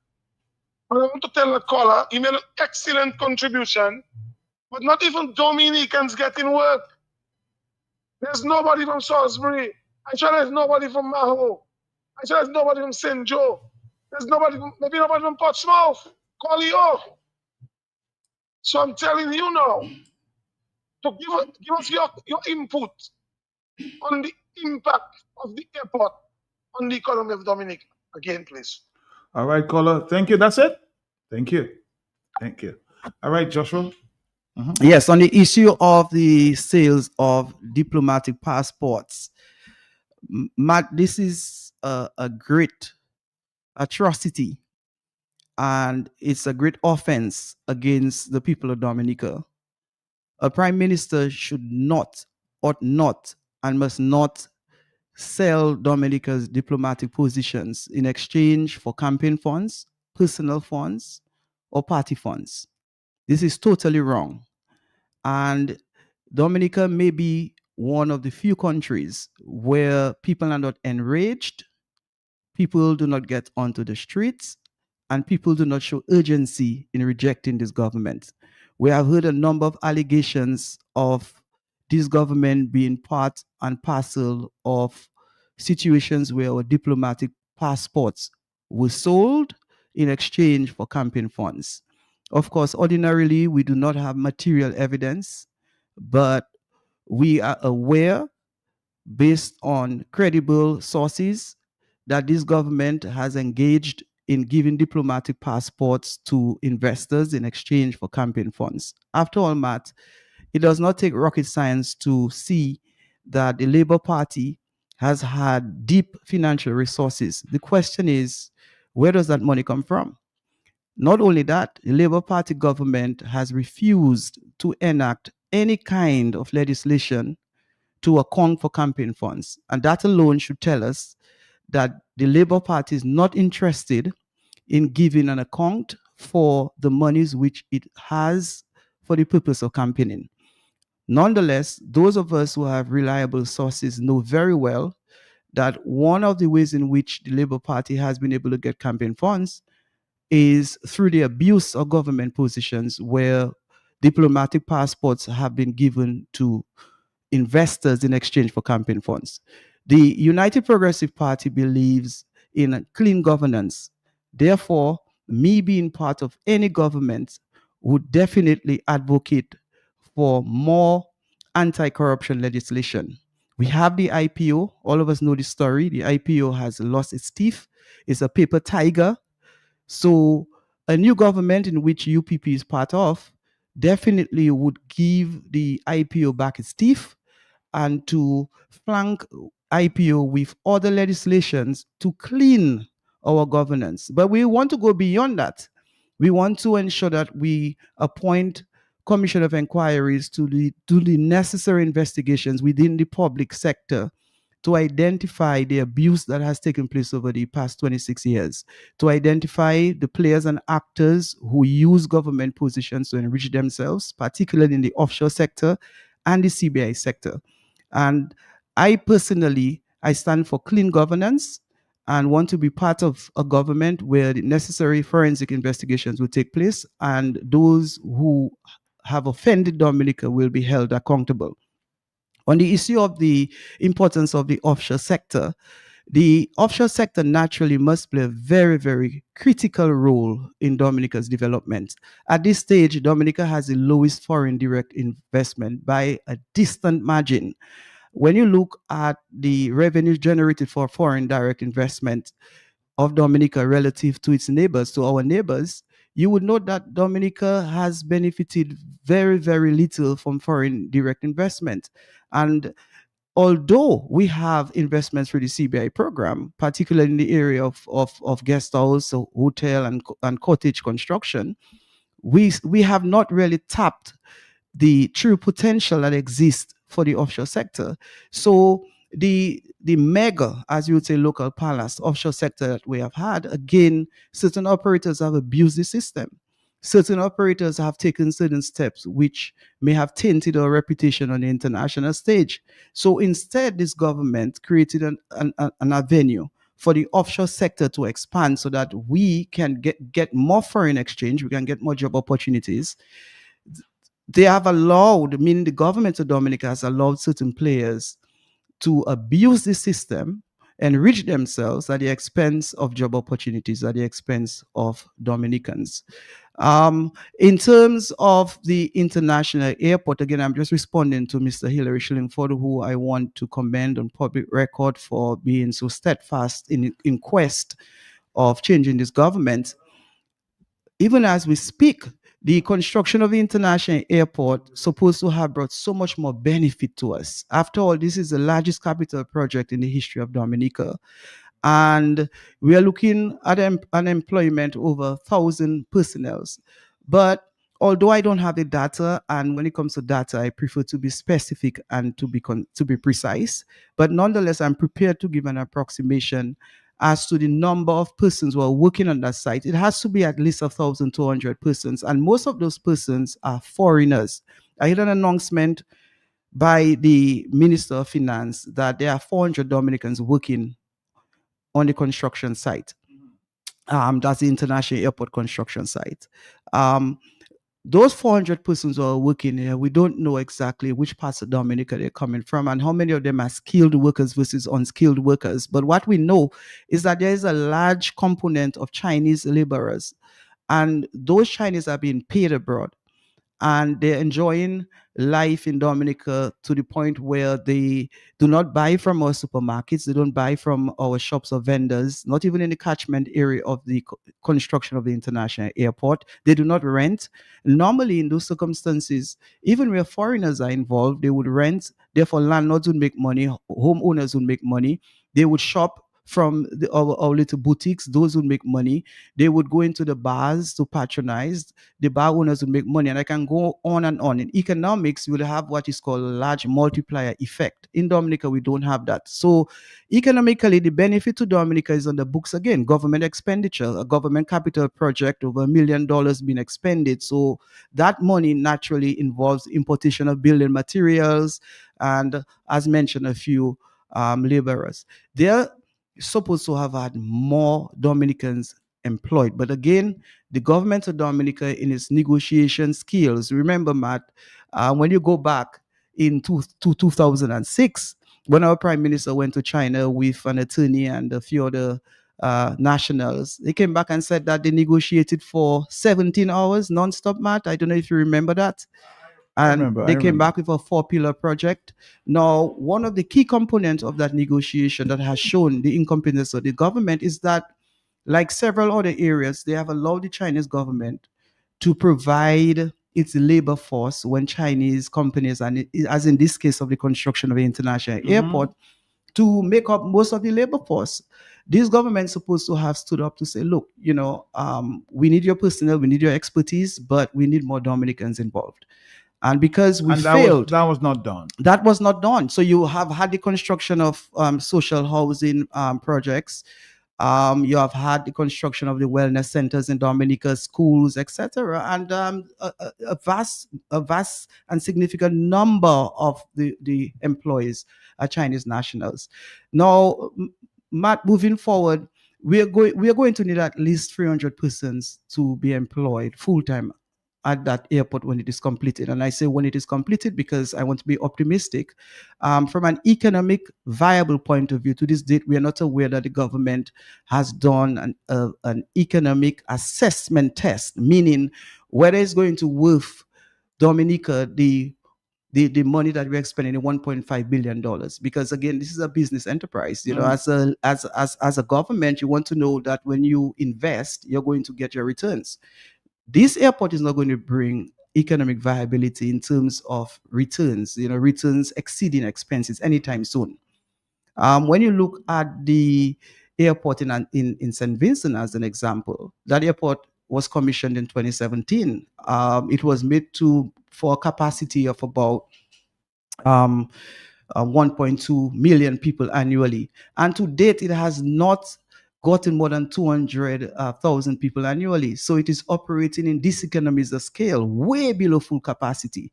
And we don't know how long, again, this airport will be able to generate revenue to maintain itself. So what we anticipate is government of Dominica having to subsidize the construction of the airport.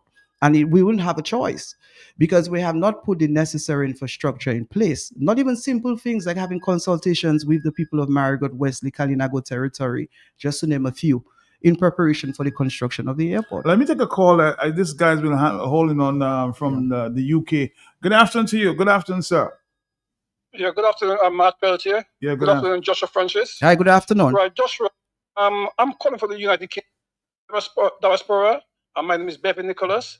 Right, I'm running a small business in Roseau, which is called the $5 Stretch Store on 18 King George Street, Roseau, Dominica. Right, my business has been going for 1 year and 4 months.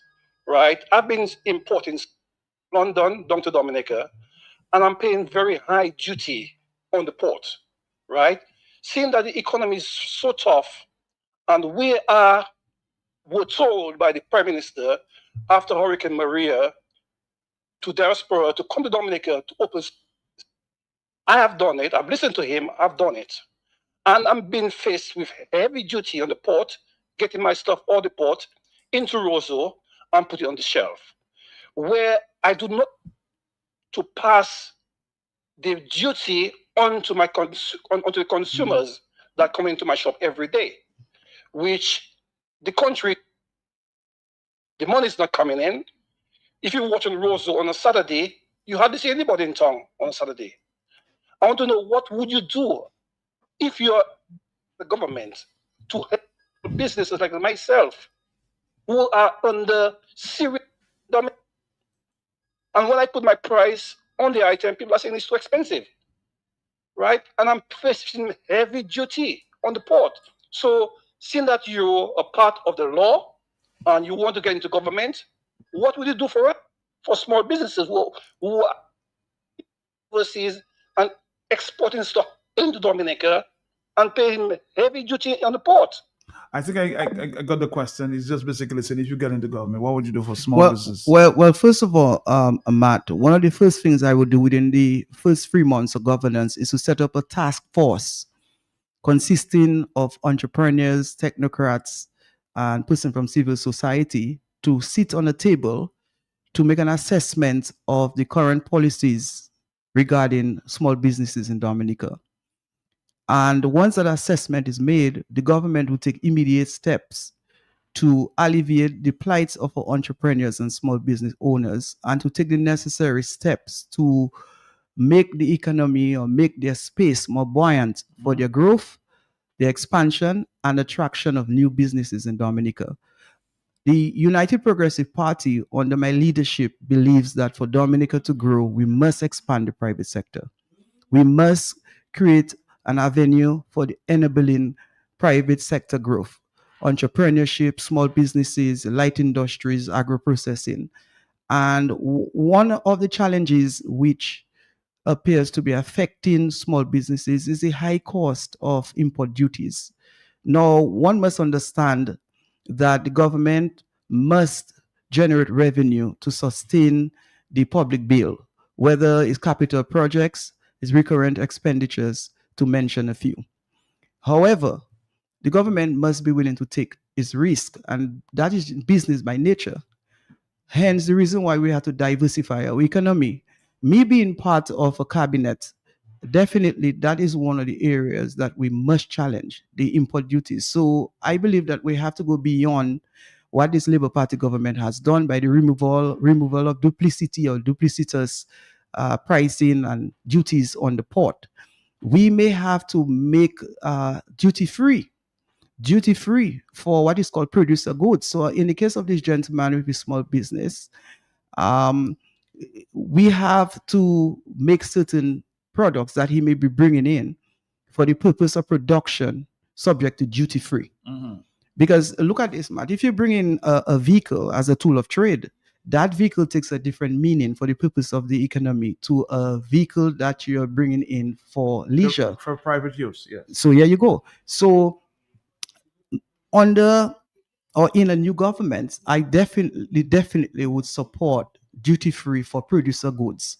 Once you're bringing in a tool of trade, you're bringing in certain things to create a business, to run a business, definitely duty-free would be imposed. Furthermore, where you have retail shops, because you have retailers, as in this case, the gentleman says that he has to pass on that extra cost to the buyers.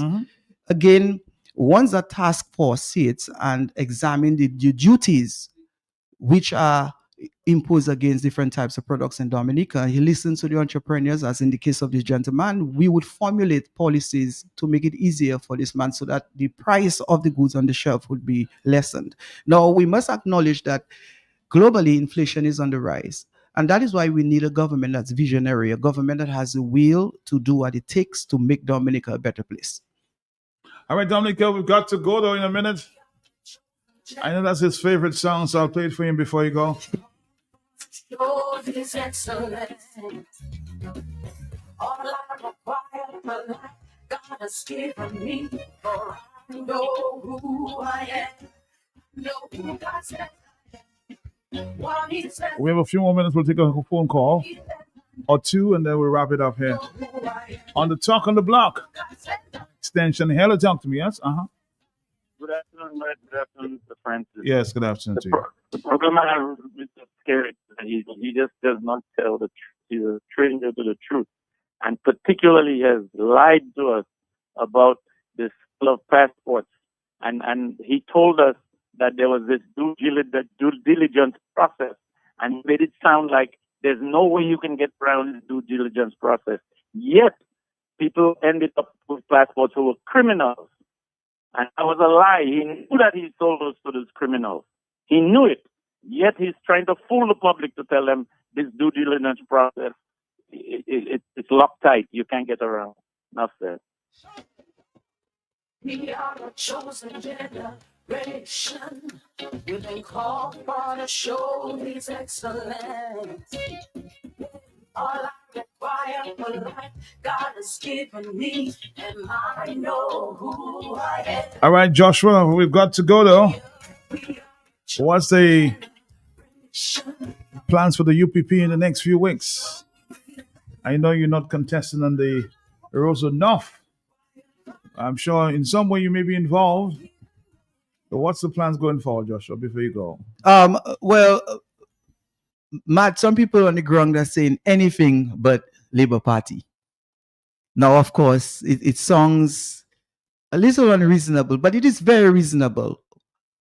What the people are saying is that we are so tired, we are so fed up with the Labour Party that we're prepared to support Danny Lugie and the United Workers' Party in the Roseau North constituency. The United Progressive Party chose not to participate in the by-elections because we understand that running that race would mean some votes for our candidate.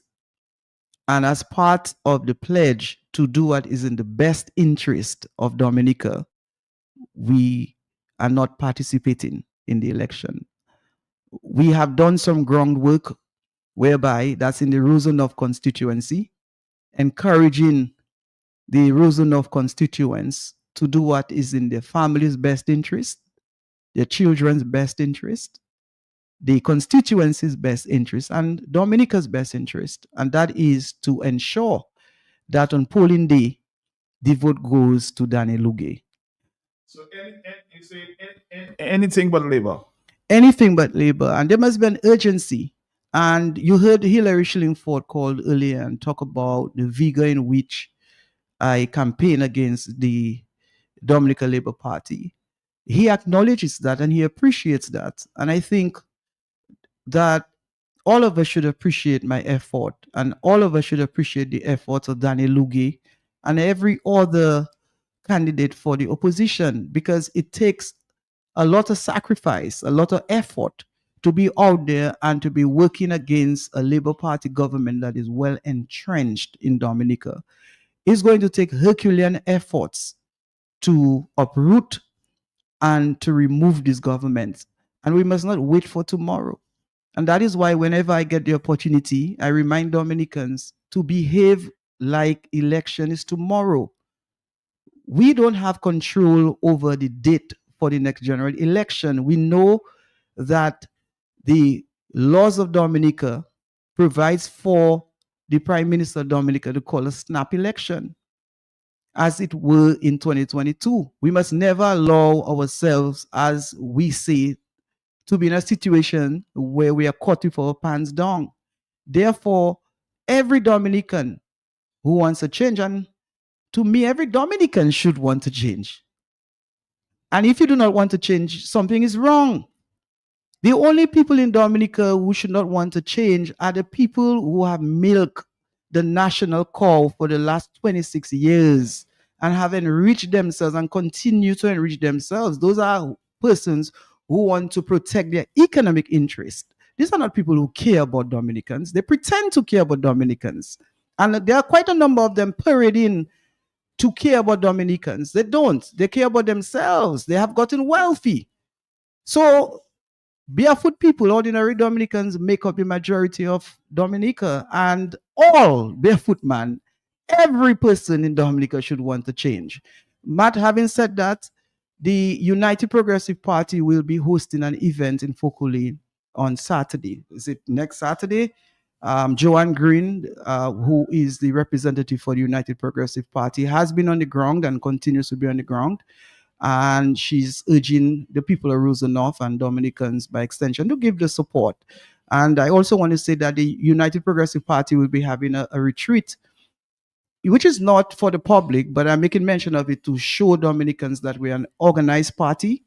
We are a party that continues to grow, to expand, to formulate policies which will take Dominica to the next stage. After all, we are given seven commitments to the people of Dominica, and that is based on environmental protection, on entrepreneurship, on production, increasing exports, on improvement in our education system, on renewable energy, and to mention a few. But of course, on another program, hopefully I get an opportunity to expand on our commitments to Dominica, because we see that the only hope that we have in Dominica must start with a change of government. So Matt, I want to say thank you. Thank you to your listeners. Thank you to Dominica. Expect the United Progressive Party to appear on your doorstep.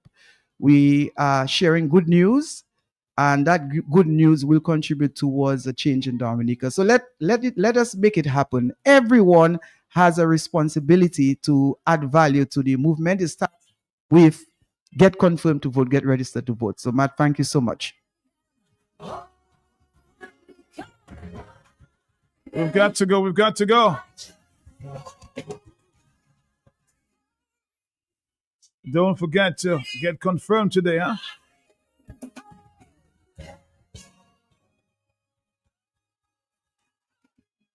I walk in power.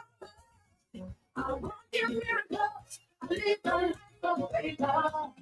For I know who I am. I walk in power. I walk in miracles. I live a life of favor. For I know who I am. Take good with me, I'm a wonder. It doesn't matter what you see now. You see it already.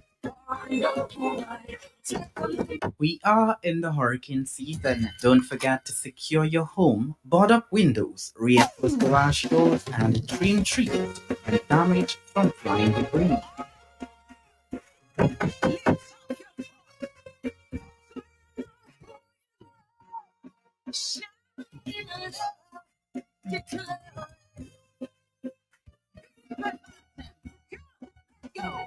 We are the chosen generation. We've been called for to show His excellence. All I require for life, God has given me, and I know who I am. We are a chosen generation. We've been called for to show His excellence. All I require for life, God has given me, for I know who I am. Know who God says I am. What He says I am. Where He says I'm at. I know who I am. I know who God says I am. What He says I am. Where He says I'm at. I know who I am. I'm working in power. I'm working miracles. I live a life of favor. I know who I am. I'm working in power. I'm working miracles. I live a life of favor. For I know who I am.